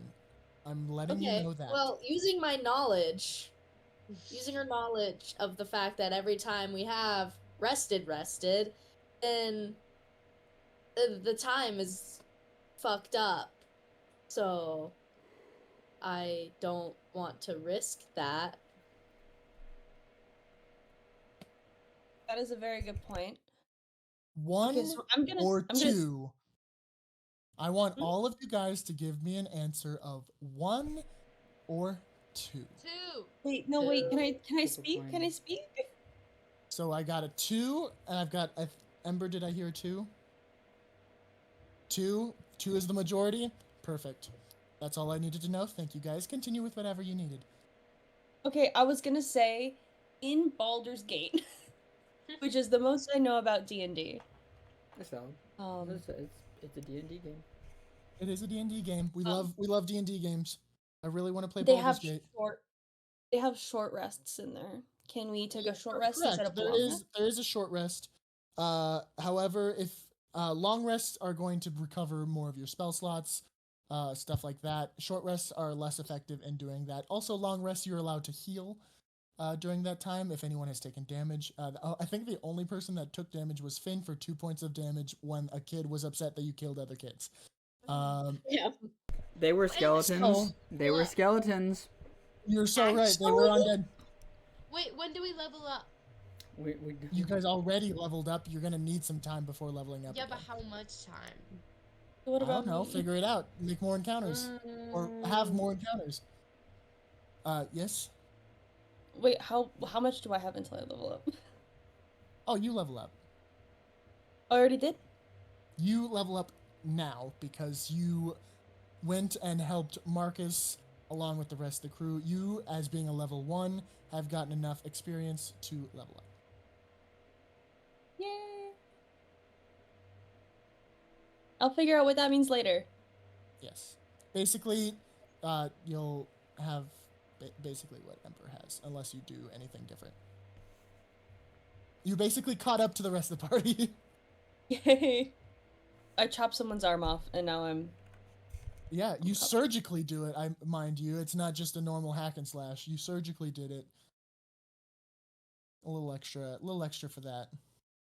And Okay, the fact wait, that the it reason was why- a quest that you didn't necessarily have to do gave you some, bonus points there. Okay, I'm gonna say this. You know the phrase an apple a day keeps the doctor away? Since it was medical and like surgical, what if Marcus ate apples? Like somehow he ate an apple in the some time recent, and that's why I did shit for the role. Oh, okay. I was wondering where you were going with that. Unless apples are also made out of human flesh. I don't know if he had any apples recently. But, it's fine. Let's catch up to Manask. No, I'm kidding. Oh my god. So, I, as the DM, based off of not just what you guys are saying, but also roles I did and decisions you guys have made, I suggest that you do a long rest, recover all your spell slots, cover, anything else you need. You'll all be at full health. And no time skip will happen if you wait till tomorrow. Okay, I think if no time skip, yes, rest. Actually, TBH, I I felt agree. tears coming. Like, genuinely, if you were about to say that there were time skips, I would have left by myself. There's no way. It was all right, time skip, and then like Jamov just kicked her out of the call. Just No, banned I would've- banned from the server. Just Yeah, Time skip, I get kicked from the server. it's horrible. we'll see in a Well- while. I mean, okay. To be fair, since you weren't sure if you're going to be like a full-time player or anything, I literally have it set out if you like really can't do a session for whatever reason, like you just can't play whatever, I can make a time skip happen and you just kind of like fall behind, like that's just kind And of then a you plot catch up point and that you I've fall come up behind. with. You catch up and fall. Yeah, exactly, literally. Skip So you up, can skip up. easily come in and out and the rest of the party can still function. I'm just gonna constantly not know what's going on. Oh no. Well, to an great. extent, we'll see how bad it gets. Don't but- worry, because like, I mean, I don't know about you, but like, I have zero knowledge about Markiplier or like the Unis Honest stuff. So, Yeah, a lot of the references are going over his head, but he's So, here for the fun. I watched Markiplier very lightly back in 2013, 14. And that was it. I think I just saw some of his horror like playthroughs, and that was it. That is like the Like the extent of FNAF. my knowledge, other than like seeing him pop up every once in a while. Damn. Hey, I I told you that feel so before, though. bad for you. You know, you Can't already believe he knew missed that Unis though. Yeah, I you did just- already know that. It's so. It's okay. A time skip happened and she forgot. See, I saw that and I was Me like, oh, I every know that's what it is, but you know. That's Yeah. so sad. Yeah, but you know what? It, Gonna catch up the present. yeah, this is what it is. Alright, Okay. also Anyway, What do you want me to do? so you had a long morning. It was like 3 hours of morning, and you guys are already kind of like mentally and emotionally exhausted. You guys are all gonna snuggle up, smooch each other a little bit, and go and just kind of relax for the rest of the day. Uh, the two people that got excited about smooching, it seems ironic that it's those two. Anyway, uh, it is now canon that Cordelia and Ember smooch each other goodnight tonight. You know, Listen, I'm you gotta kidding. kiss the homies goodnight. I was gonna say, like, who doesn't kiss the homies goodnight? I mean, you guys could make that canon if you want to. I was joking, but Oh my feel free. Feel free to smooch if you want. You guys go back to the camp. Finn, being the good boy that you are, and just kind of the dreariness of a bunch of flesh and children's stuff around, you kind of clean up the camp a little bit, make it tidier. You just out of your duty, you feel like you have to. Carmen, you, even though the rest of the party goes to camp, you kind of hang around in that circle of flowers way longer than anyone else.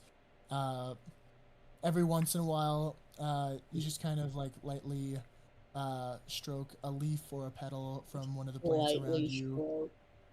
Shut up. This is an emotional moment. Stop jerking off the plants. Aw, man. Okay. You guys fucking ruined it. You literally did. That's my job. Anyway, you sit there for hours, kind of just there. You don't eat, you don't drink, except for some of your tears.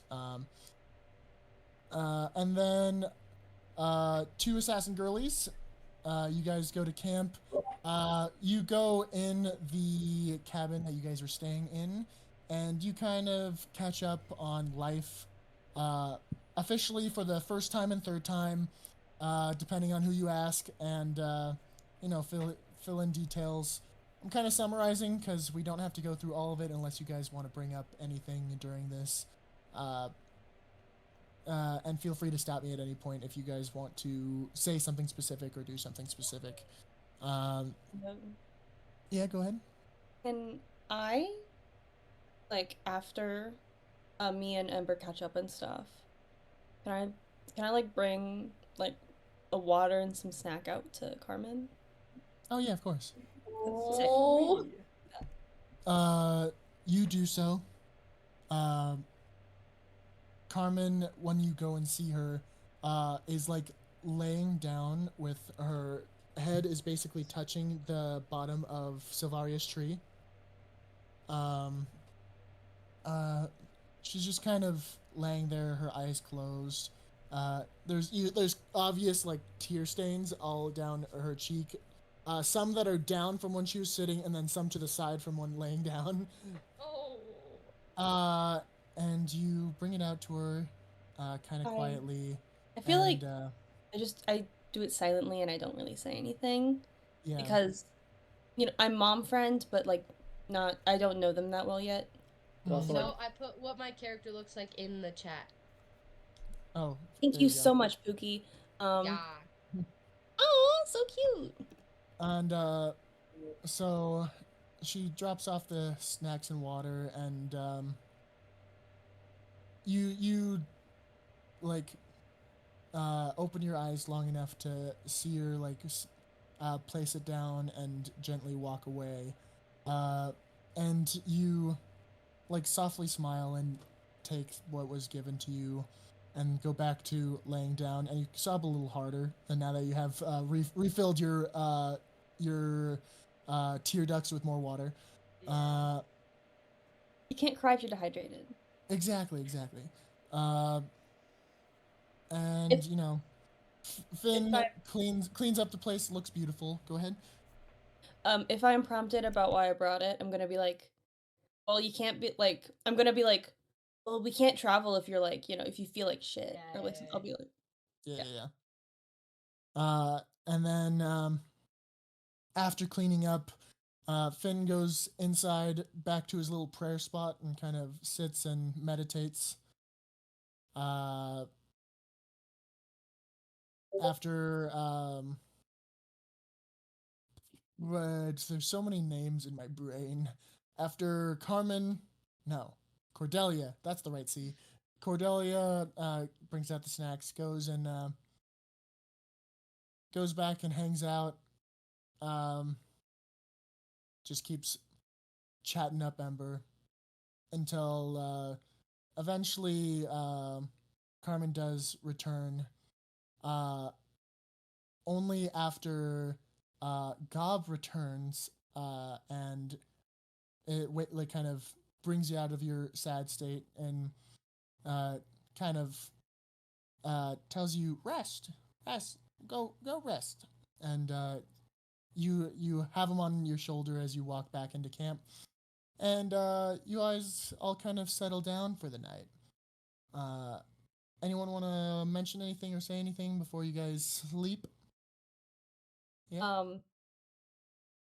I feel like we do the like icebreaker thing. You know, the thing where it's like go in a circle and like state your name and like an interest or something.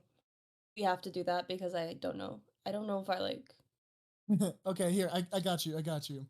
So in what's the word that I'm looking for? In kind of you feel inclined to kind of, since you're at a camp that you guys technically now own, you kind of do a camp activity as one of the last things you do for the night. It only seems fitting. So Cordelia, you prompt it. You're like, hey, I know I'm kind of meeting some of you guys for the first time, and I never really got to talk with you guys. So let's do this I showed up and I icebreaker. started yelling at Ember immediately. Yeah, literally. Even though they've met you like twice before, it's fine. So you bring up this game of like, just kind of each say a fun fact about each other because you all know each other's names by now. So let's actually do that. I'm going to not fast forward through this bit. Everyone say a fun fact that they are comfortable, their character is comfortable with saying. So she's like, all right, let's go gather around and do a fun fact about everyone. So she's going to start, and each of you guys are going to say a fun fact about your character that your character feels like they can say. All right. Cordelia, go ahead. Oh, I go first? God damn it. Okay. Yeah, you did come up with the idea, so you're starting. Ember and I grew up together. Kind of, sort of.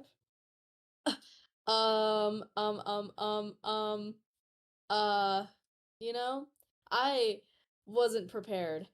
That's canon. I'm sure you say that. Yeah. A fun fact. A fun fact. A fun fact. None of you ever get to repeat this, but I kind of like you guys. A little bit. I would hope That is so. a fun fact. I would hope you would like me. Well, not you. Zoinks. The other two. I do like you already. But those two. That's cute. Okay. Zoinks. Carmen, you go next. I feel like Carmen's just kind of destroyed, as am I emotionally. Oh. So, I'm just gonna say, I left my home that I've been at for my whole life, like a month ago, and now I'm here. And I miss my family. And she met a dog, and the dog dragged her on an adventure. It's Yeah. I am. By the way, it's in time days. It's been 9 days since you left. What the? Yeah. Jesus. How about out of time days? Out of time days. You guys have only slept what, twice? So it's been 3 days for you guys. Jesus Christ. So what if I wanted to take a nap before I went to sleep? Huh? Well, I'm saying long I rest know. overnight. I think you guys are on day 3, technically, of your journey. Holy shit. Oh my gosh. And then all this happened within like 3 days for them. Jeez. Yeah, for them, and to specifically, I'll say to man, okay. According to day 1 of before any time skips, according from that day, if you're saying that's the start day, it has been 9 days. How does Okay. bro keep track of all of this? He doesn't. I could never. It's so because I have to, or else my continuity will fall apart. According to your parents, you've been gone for 2 weeks. But yeah, it's very confusing. Anyway, Finn, it's your turn. Yay! I am Finn, and I have my favorite stick. It is the perfect size, and I keep a sheath. It's a sheath for it, and I keep it with me. It's my stick. It's a wooden stick. It's the perfect length, and it's perfect roundness and thickness, and it doesn't have any knobs on it. It's perfect. I love that your fun fact is your stick, and that's the best fun fact That you can is- have. That is so valid. That is so valid. I've been carrying it with me because it is my favorite stick, and it should be your favorite stick too. But you can't have it; it's mine. Because my stick is my favorite stick, and because it's the perfect size, and because it's like the perfect length, and so it's my stick, and I have a sheath for it. Yeah. And so That's so Yeah, it's my that's so favorite. golden retriever. That's I love that. That was so perfect. I'm channeling I it. turn to Ember and I'm like, I'm gonna steal that fucking stick. You steal the stick, and I will divine smite everyone in this room. Just so you know, because you whispered, Finn did hear that. He I did has hear that. strong hearing, and so he did respond with that. Yes, I will. No, Look, I just got my spell slots back, and I will divine smite anyone that touches my stick. Divine Smite is just a Do it gun. anyways. Look, that's true, but you know what? You have to roll. You got to roll high enough to hit me. Is the thing. He has strong armor. All right, you guys kind of go around. I got a 19. For what? Roll for damage and see how much. Oh, are you damage. actually trying to attack Finn right I now? got a 19. For, I'm just saying what I would get. Well, so roll what you would normally get for damage, because I'm kind of curious.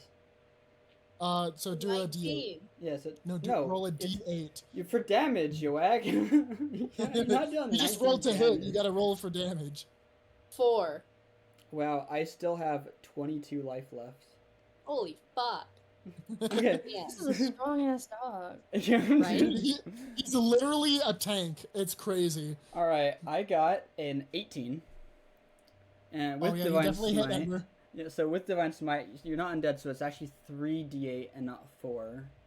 Okay. Oh wow. Okay. But with divine smite, I can actually stack it with a bonus action using thunderous smite. So I add 2d6 thunder damage on that. And Okay, you'd go for it. you'd need to Tell us whatever he wants. you'd also need to make a strength saving throw.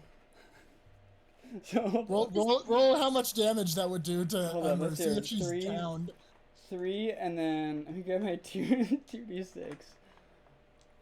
This is using all of like my spell slots too. This is what would happen if he would All right. needed to defend his stick. So 6 plus 7, that's 13. 16. How much health do you have? 19. 22. I don't think you have that much. I got 24 damage. Don't you have like 16 health or something? I think it's like 16 or 18. The hell is that? And it's all different types of damage too. Oh wait, what did you roll for your strength saving throw? Roll a I don't 20. know. Huh? Roll a 20 for your strength saving set. This is all hypothetical. Yes, this is all hypothetical. Oh yeah, of this course. Isn't happening. Yeah, no, this isn't actually. 14. You say, what was it? 14. Where's my Oh, here it is. It's just hidden behind. What's happening in So what's 8, happening in game 9, though is they're just like, 10, well then 11, I 12, would 15. just do this. Yeah, they're saying what would happen. I'm Yeah. sorry, but you'd have needed to roll a 15 in order to survive that, and so you're actually knocked back 10 feet and you're now prone, which gives you disadvantage on attacks. Yeah, and you're at 0 HP. You're also dead. Don't touch my stick. Don't touch Finn's stick is the lesson learned for today. Jesus Oh, Christ. also like The moral of the story. everyone in a 300-foot radius also heard the thunder from it and is now alerted to where we are, or whatever. That's very true. They just heard Damn. thunder. So after arguing over Finn's stick for a little bit, everyone kinda kind of, fun. all right, kind of get settled in. There is two Finn with a gun. There is 2 beds available and the blanket pile that Finn made the night before. Tell me where everyone's sleeping. I want a bed. I'm still sleeping on that pile. Are you guys gonna do the Blankets. cute little thing you guys always do? I want to, if Finn will let me. I just lie there and Carmen does her thing. Yeah, Finn. Okay, Finn I'm will gonna let you. go up on the side of Finn and like lean on him and then fall asleep. I guess I got the other bed then. It I mean, you means- could always snuggle with Well, Ember, you know. I didn't. I tried, and Ember just shot me down. No, I didn't. When? I said, "Hey, Shotty, do you want to share a bed?" And you. I didn't hear that. I didn't even hear that I either. didn't hear that either. Yeah. Shawty, you Oh, want to share a Shawty. bed? Wow. Well, hey, Shawty, do you want to share a bed? Is your prompt right now? What do I Oh, say to wait. that? Ooh, wait. Okay. Cordelia, roll a persuasion. Oh my Is that a- god. Is that a D20? Yeah. Yes. Okay. I got a. What do I add for persuasion? Charisma. Yeah, add your charisma. Assassin, you could probably add a 1 or 2 on that too. Probably. Okay.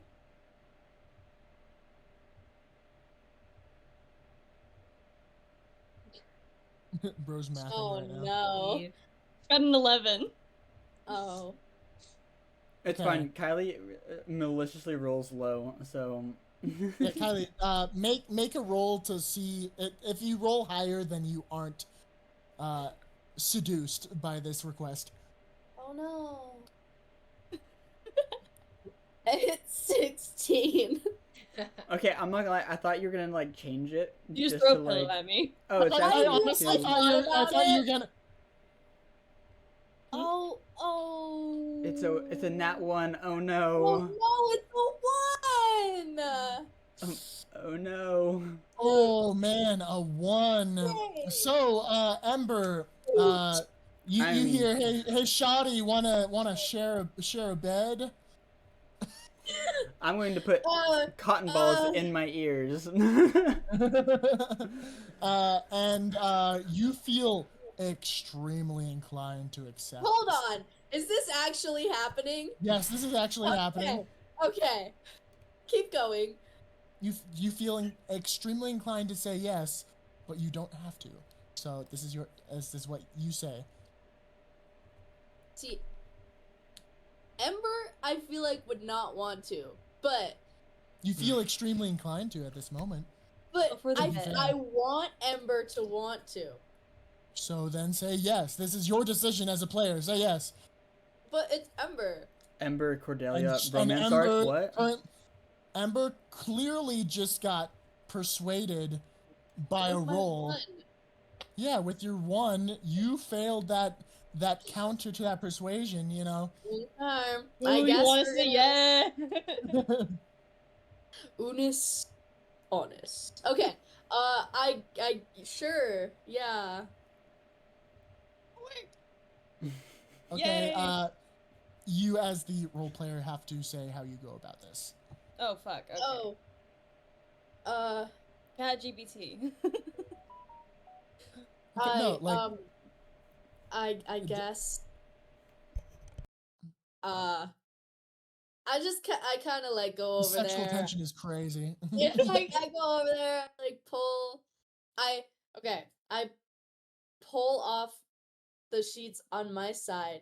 I look at her. I pull off the sheets on her side. I take the pillow. I fluff it up. Take her pillow, fluff it up. If this turns into a fucking smut scene, I'm gonna kill myself.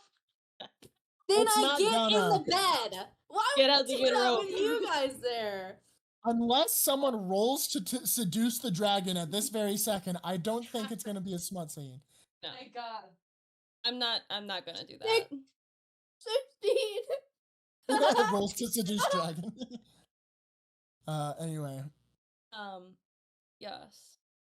So You know, it's you're just being one invited in. What are you gonna do, Cordelia? Me? Yeah. I get in. Yeah, this is all up to you at this point. I'm just laying there. I feel like in character we would fall asleep not facing each other, but then we would wake up snuggling. I feel like that's what would happen. How does that happen? I mean, how do you feel about that? That's what I meant. Okay. That's cool. I Okay. see that being canon. Yeah. Mm-hmm. I get it. I feel like Okay. You guys feel get like it in. would You be- both kind of turn away from each other, and you guys drift off to sleep. it would be the- on accident, but we wouldn't complain about it. Yeah. Exactly. So you guys go to Also sleep. wouldn't talk Everyone's snuggled up right now. Cute. You guys wake up, and I will expose some DM stuff right now. What? When I asked 1 or 2, I made 2 dice rolls, both affecting if a time skip were to happen or not. I rolled 1. The first time was a time skip forward by 6 days. And then the second roll I got was a no time skip roll. Okay. If you guys picked 1, it would be 6 days in the future right now. But you guys picked 2, so there was no time skip. Good. You guys were lucky enough to pick on a 50-50, you picked the no time skip. So you guys Good job, guys. you guys wake up. Wait, hold Well up. rested. Wait, hold up. If you're exposing DM stuff real quick, how many different options and like predictions did you make for the whole Marcus thing? I want to know all the like. Oh, there was so many. Okay, so What do you think we were gonna do? And first, I like how he did everything but that, but those. see, you guys do that every time, and I've started writing in my notes, but the party is probably going to figure out a way that I didn't think of. Because I literally will write like 6 different scenarios of like things the party could do, and then I'm like, options Z, party does something different. Z, Uh, right? Does not My care. bad. Like when I thought you guys were gonna leave Light Veiled for the first time, I thought of everything but boat. Like, okay, that threw me off. For Marcus, I'm like, okay, they're either going to A, kill him, B, kill everyone, including the skeleton children, Silvaria's, Dura, everyone. I thought you guys were gonna go on a massacre. We almost did. Join sides with one of them, and you kind of did. You were with the skeleton, the undead crew taking on HeeHoo or HeeHoo. I don't care. Copyright, whatever. I also thought, okay, they might finally figure out how to manipulate time to their favor and go back in time to where he wasn't infected and stop it ahead of time, and stop all the children from being dead. There's quite a few different ideas that I had of ways that this could have happened. I also thought you might have just left. I thought you guys were gonna see a giant group of undead things and be like, I don't know about that one, Chief, and go on your merry way. So how do we manipulate time? I'm not gonna tell you that. I'm trying to see if I can catch him off guard, okay? Talk to me about it. I was trying to see if I can Yeah, catch him I off guard. You guys have the ability to. You guys were told a hint on how to do it, and you even saw a visual of it being done in action. But that is all I will say. Did I see it I or did no? write down a No, big you did not. thing I mean, your that character Sean said. Was Your present character for kind it. of saw it, Your Was character was present for it, present, but didn't witness see it. Yeah. Well, that's the thing is that like Oh, it like just happened then. they just know it's magic. That's all. That's all it is. They just know it's magic, technically. You guys know it is a ritual. That's the most I can say. And then there was coded language to tell you how to do the rituals. You don't know the coded language. Is it the dance of Italy? Whoa, whoa, whoa! It's the dance. No. Whoa, That is not part of the ritual. I mean, I guess you can make it part of the ritual, but I don't think It's it That's the dance of pre-ritual Italy. how to get into the mindset. Actually, No, literally. There you go. That's pre-gaming. Okay. Pre-game. You guys wake up. First to wake up is Cordelia. Because she is currently being spooned by Ember. And it throws her off. It throws her off guard. You are Little Spoon right now, by the way. Makes sense. It does make sense canonically that you are Little Spoon right now. Canonically. Canonically. That's such a fun word. Canonically. Sorry, keep going. So you wake up first. You're like, this is not how we slept, but this is kind of cute. You know, it's kind of vibing. And as soon as you start shifting and moving because you've woken up, Ember, you wake up as well. And are you gonna react? Are you gonna do anything? What are you feeling? I'm gonna wake up still like processing. You just push me and off the bed. I'm like kind of like twitch because I'm like, what the fuck? But then I accidentally don't move and stay there. Accidentally. Accidentally. Okay, so Cordelia, as far as you know, that she just twitched in her sleep. You think she's still asleep. You're But then I do assuming that she's not actively trying to snuggle you right now. Okay. But both of you are awake. She's not gay, okay? She just like she loves her best friend. should not Yeah. get just a Fine. little fruity. Yeah, no. She's straight. I told you in your lore that you were Not at all. canonically bi, Not at all. right? Yeah. Yeah, you can't even hide the allegations. I know all. Whatever. God knows. And as far as we know, Cordelia might be lesbian, but cannot confirm or deny anything. Anyway, you guys are awake, and you are just casually snuggling and enjoying every second of it, way more than you'll admit to each other ever. And eventually, Finn is gonna wake up, and his stirring is gonna wake up Carmen. You guys all kind of wake up almost in unison today. The two assassins wake up a little earlier and just cuddle the entire time. But once everyone else wakes up, they kind of you know. You pushed me off the bed. I would believe that if you actually did push her off the bed. Honestly, no, I won't. No. I will push you like to the edge though, and then that's flip around really fast. good. Yeah. So you guys all kind of stir, wake up. You notice that everyone is still there, so time skip must have not happened or something. You know, Cordelia seems fine. Nothing seems strange. She still has all her memories. Gob is sleeping outside. He wanted to. He chose to sleep in a tree because he felt more comfortable there. Did I miss anything about Gob taking the letter? Gob has returned. Okay. He didn't bring a letter with him, like any return letter. Okay. But he successfully, as far as you can tell, given the letter to your person. Okay. Thank you.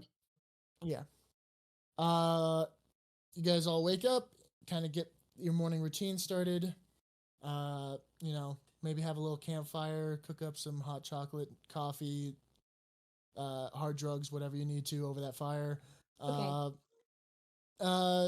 You know, and you get your day started. Anything that anyone wants to do before leaving camp? Because that is the plan for today. I'm gonna take Carmen's hand and we're gonna go to the flowers and sit down together one more time. I was hoping you would do that.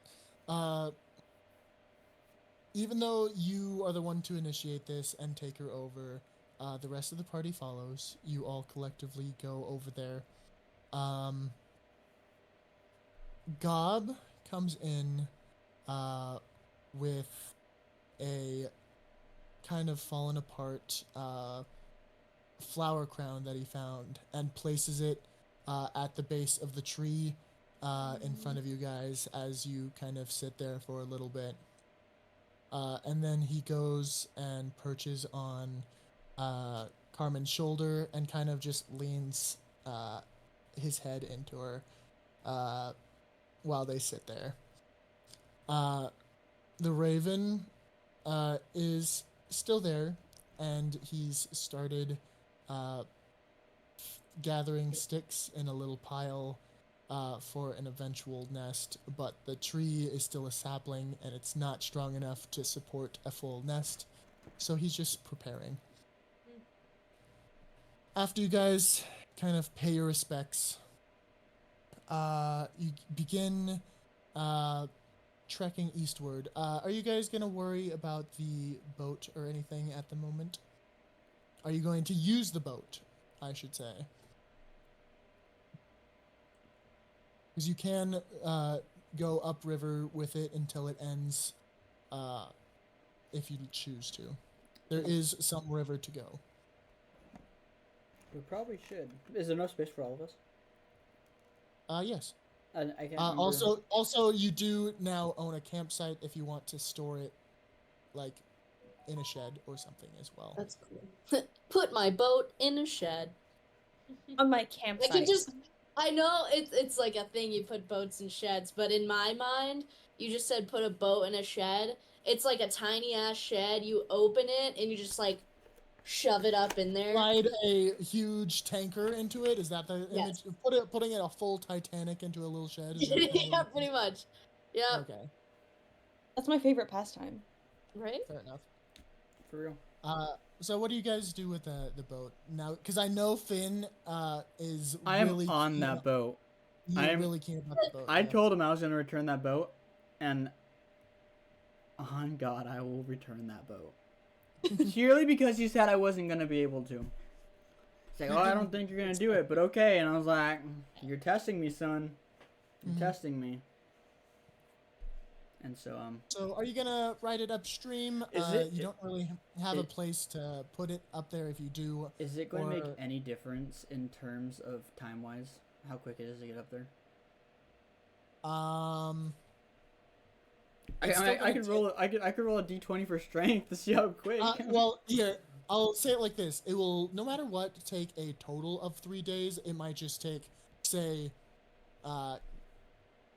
2 nights will pass, and then only a few hours will, compared to a couple more hours. It's gonna save you maybe 2 hours in the long run if you use the boat, because you're all kind of gonna be pushing together upstream. Yeah, we'll just store it at the campsite. Perfect. Okay. I never forgot about the boat in the first place, just so you know, Jim. I know. That's why I mentioned it. I just want to know what you're gonna do with it, if anything. Yeah, if you said we started on a journey, I would have been like, wait. The boat. Yeah. I figured that's why I asked. So you guys begin going up the stream. You guys were told to kind of follow the river till the end and just kind of keep traveling eastward. So you do so. Nature is just really beautiful. It's really peaceful, which kind of makes Carmen sadder, but it's okay. Carmen is just having a depressive episode. No, she's going through it. You guys all kind of walk together, chit chat, whatever else. As you are walking, for a couple hours, every once in a while breaking, let me see if a random encounter happens, a unplanned, unscripted encounter. Okay. So You go for a couple hours, literally nothing. You Nice. run into nothing. Finn does see a squirrel, but resists the temptation to chase after it. Again, he's like, these damn squirrels are everywhere, I swear. The most he does is kind of growl and protect his stick. You know, they're not gonna, they can't take a stick. He won't let anybody, especially those damn squirrels. You go on, you get to the lake where the source of the river is, and you're like, okay, we're on the right track. You keep walking. Up ahead, you guys see a mountain range. And it looks like the peaks are covered in white.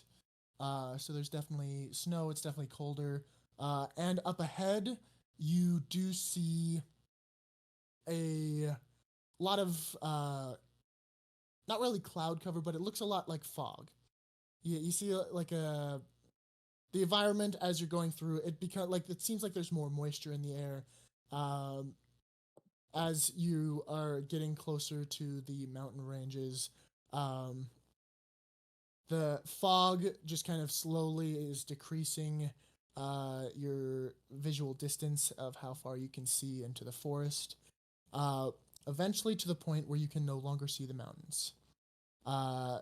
And soon enough, you can only see, I'll say, about 30 feet in front of you. It is a pretty dense fog, but the vibes are immaculate. You know, it's you're surrounded by this green and then this gray fog just surrounding you. Very pretty sight, and you can definitely hear like springs of melted snow coming down around you from the mountains. And it's a lovely sight, and it's kind of a nice change of scenery, but also you know, hard to see, and that's not really great. Could I have you guys roll a perception check? No. No. I perceive Actually, I don't nothing. want to. Oh wait, what do I add? Which one is that? Perception is wisdom. Yeah, wisdom. Thank you. No, the reason I say no is because I have 16. I got 10. I have 14. 17. I'm 17? too deep within the vibes to get anything good because I just got 10. That's fair. That's fair. So 17, 14. What'd you get, Carmen? 16. 16. Perfect. So Finn, you're just looking around. You're just kind of trotting along, enjoying the scenery. Cordelia, you see what looks like to be a incline. You believe you guys are arriving at the base of the mountains.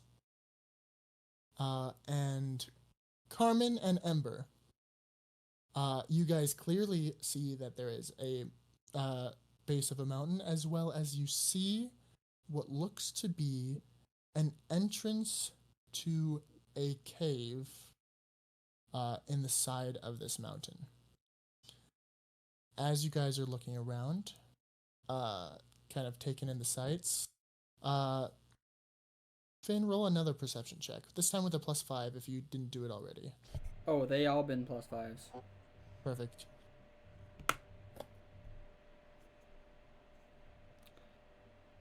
10. Again. And again?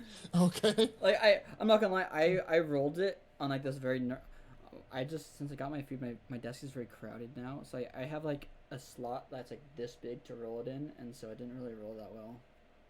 That's fair. But Okay. a roll's a roll.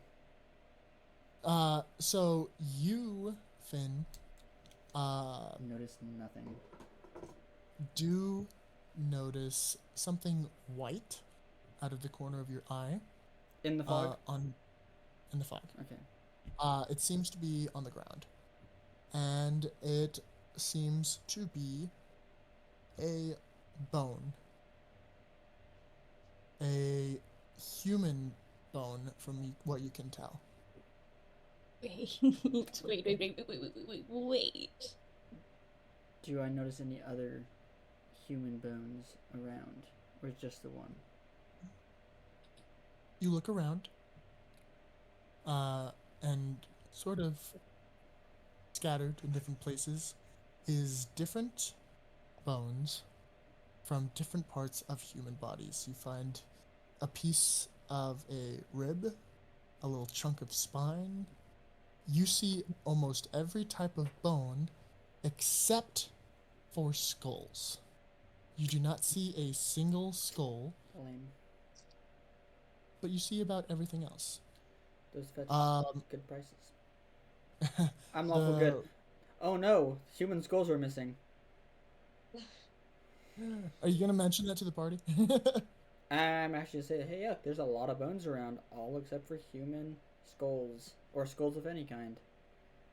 uh, yeah. So you guys begin looking around, and you too notice these random bones, small, big fragments, pieces. Some are fully intact, some are completely shattered.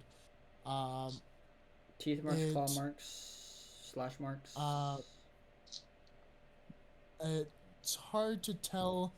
Some of them seemed like they were stepped on and crushed. Some seem like they have claw marks. Some seem like they have bite marks. So, meaning my perception is far too low to actually notice anything good. Yes. Yeah. I stepped on. Do you mean like stepped on by like small feet or big feet? You assume larger because an entire, like, you see some bones that are probably, take an arm's length, fully shattered, and you see all the pieces still there. It looks like an imprint was put on it. Are we at a dragon's den or something? You look around. First of all, Cordelia, since you mentioned that, could you make a perception check? Yes, of course. Right. 7. Yikes. You don't see anything Okay. other than the bones, but you kind of peer into the cave a little bit. From what you can see, you can't really make out anything, but the most you can kind of tell is that there seems to be a cold wind emanating from the cave. And your knowledge of wind physics makes you think that there's possibly a exit to that cave, maybe on the other side of the mountains, uh, allowing for that wind to happen. Unless it was magic, then you aren't sure. As you guys begin walking amongst less and less dirt, less and less plants, you begin to, be walking more on bones than anything else. There is more dead trees. Small shrubs are still living, but with brown colored leaves and needles rather than green. You seem to have entered a part of the forest that meets the mountain that is covered in death and cold.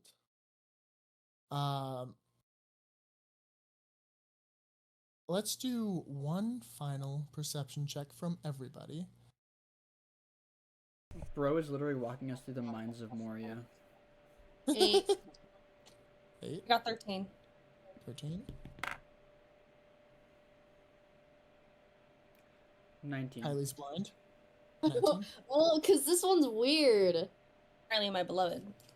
I think that's 9. Okay. Which side's the dot on? I don't know. Finn, don't worry about I got your roll. 19, don't worry.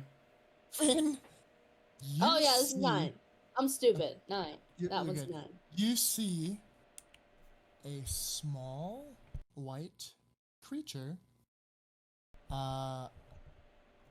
emerge from the fog in the distance. And just double checking, it is not a squirrel. It is not a squirrel this time. Okay. You, having studied and being a part of, the paladin sect, you have learned a lot about the world. Good, bad, ugly, everything. You know a solid amount of the known bestiary.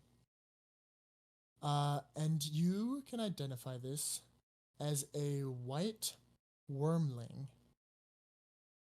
Which, if you know what a wormling is, that is a baby dragon. Yeah, so I was thinking WY, right? Worm, like WYRM. Yes. Just fighting a worm, like an actual, like one, just like an I inchworm. know. I was like, okay. So you We said got this. the white one, it's small, and is it like what's it doing? It is snacking on a bone right now. Just kind of there probably was some meat on it. You can't really tell if there is any meat left on it, but it looks like whatever that bone belonged to is probably dead and fully digested, or at least in the stomach of this little guy. Wait, if we took the arm, we could have just used that as bait. Well, But I was we thinking don't that. know. We don't know what's there though, right? Yeah. Just I think it's only me that knows. Only Yeah. Finn notices. okay. I did think about that right after I was like, ooh, with the alert. But I'm surrounded by bones, Are right? you gonna say anything Um, or do anything? I guess before I continue. a couple things actually. One, I am surrounded by bones, right? Correct. Sweet, and they're all close to me, right? Correct. How far away is the baby worm, the wormling? It is 30 feet, just barely visible in the fog. Sweet. I am going to turn to my compadres and be like, hey, just so you know, respectfully, be really freaking quiet. Like, just don't move for a minute. Easy. There is a, I'm not gonna say what it is, it's because, I don't want to freak anyone That's fair. else out. You don't want to cause panic. That's totally Yeah, like, there's just a creature over there that, like, I'd rather have be more quiet than not. Mm-hmm. Then you guys turn back around, or at least Finn, you turn back around to face the wormling and the cave entrance, which it's kind of prowling around. And out of the cave entrance comes a gorgeous woman with long, wavy white hair, a black, long, silky dress that goes down to the floor, a tattoo along her thigh, at least what looks to be a tattoo, as well as, hold on, I got art here that I'm looking at. Is that another tattoo? Hold, they got art and you're not showing it to us? Right? Not yet. She has But chains. She has 3 chains with jewels hanging along her thigh. Her Awooga! Sorry. her by the way, her dress is like one of those V ones that go like, oh god. So like here's the legs, right? They go up here. They go up here, so a lot of leg is showing, as in why like are you all doing of her this to leg. me? She's got like tattoos on her arms. If you well. keep describing this, I'm just gonna instantly run over and then just start like respectfully just like pleading and barking. So you just let's just keep this going. Me too. I'm not even a fucking dog, and I'll get on my knees, man. I will You show you learn guys how a to wild picture. shape. I will show you guys a picture in a second. Let me just finish everything here. She walks out, and you guys notice the wormling excitedly jump, flap on, and land on her shoulder. I would very much also be excited if I was the wormling. Yeah. Respectfully. Respect and disrespectfully. And as it does so, you guys notice this mysterious woman turn and make direct eye contact with the party. Wait, isn't it? Wait, do they see her as well, or is it just me? Because They see she sees all. No, no, no. Do they see her? Oh my god. Sorry, I said they see, and it activated SIRI. So, Uh, I think does like this our lady- party, the rest of our party, no, not This- her, but like does Oh. our party see her because it's the same distance Yes. as? Okay. Yes, since she's kind of come out of the depths of the cave and has become visible to you guys. Okay. All of the party sees the wormling hop onto her shoulder, Okay.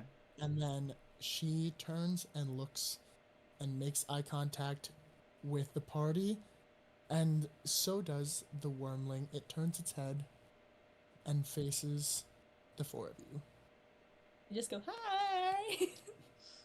And that is where we will Oh, end. okay. Oh, that's where we're ending. Okay. Okay. I forgot. So, you guys want to see a picture? Yes, please. We all say in unison. Yes, please.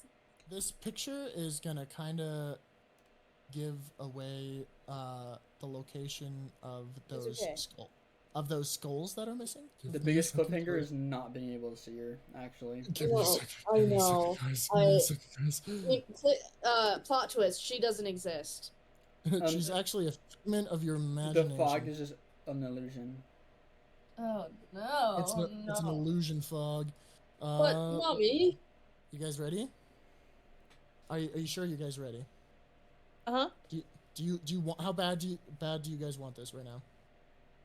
I I would need bark to at my I need to family. know that you are extremely involved in this moment. I don't want it at all. Blech. Oh, I guess I won't send it then. Yeah. Okay. Jam. You can't do Oops. this. oh, good lord! Prove that. That's really good.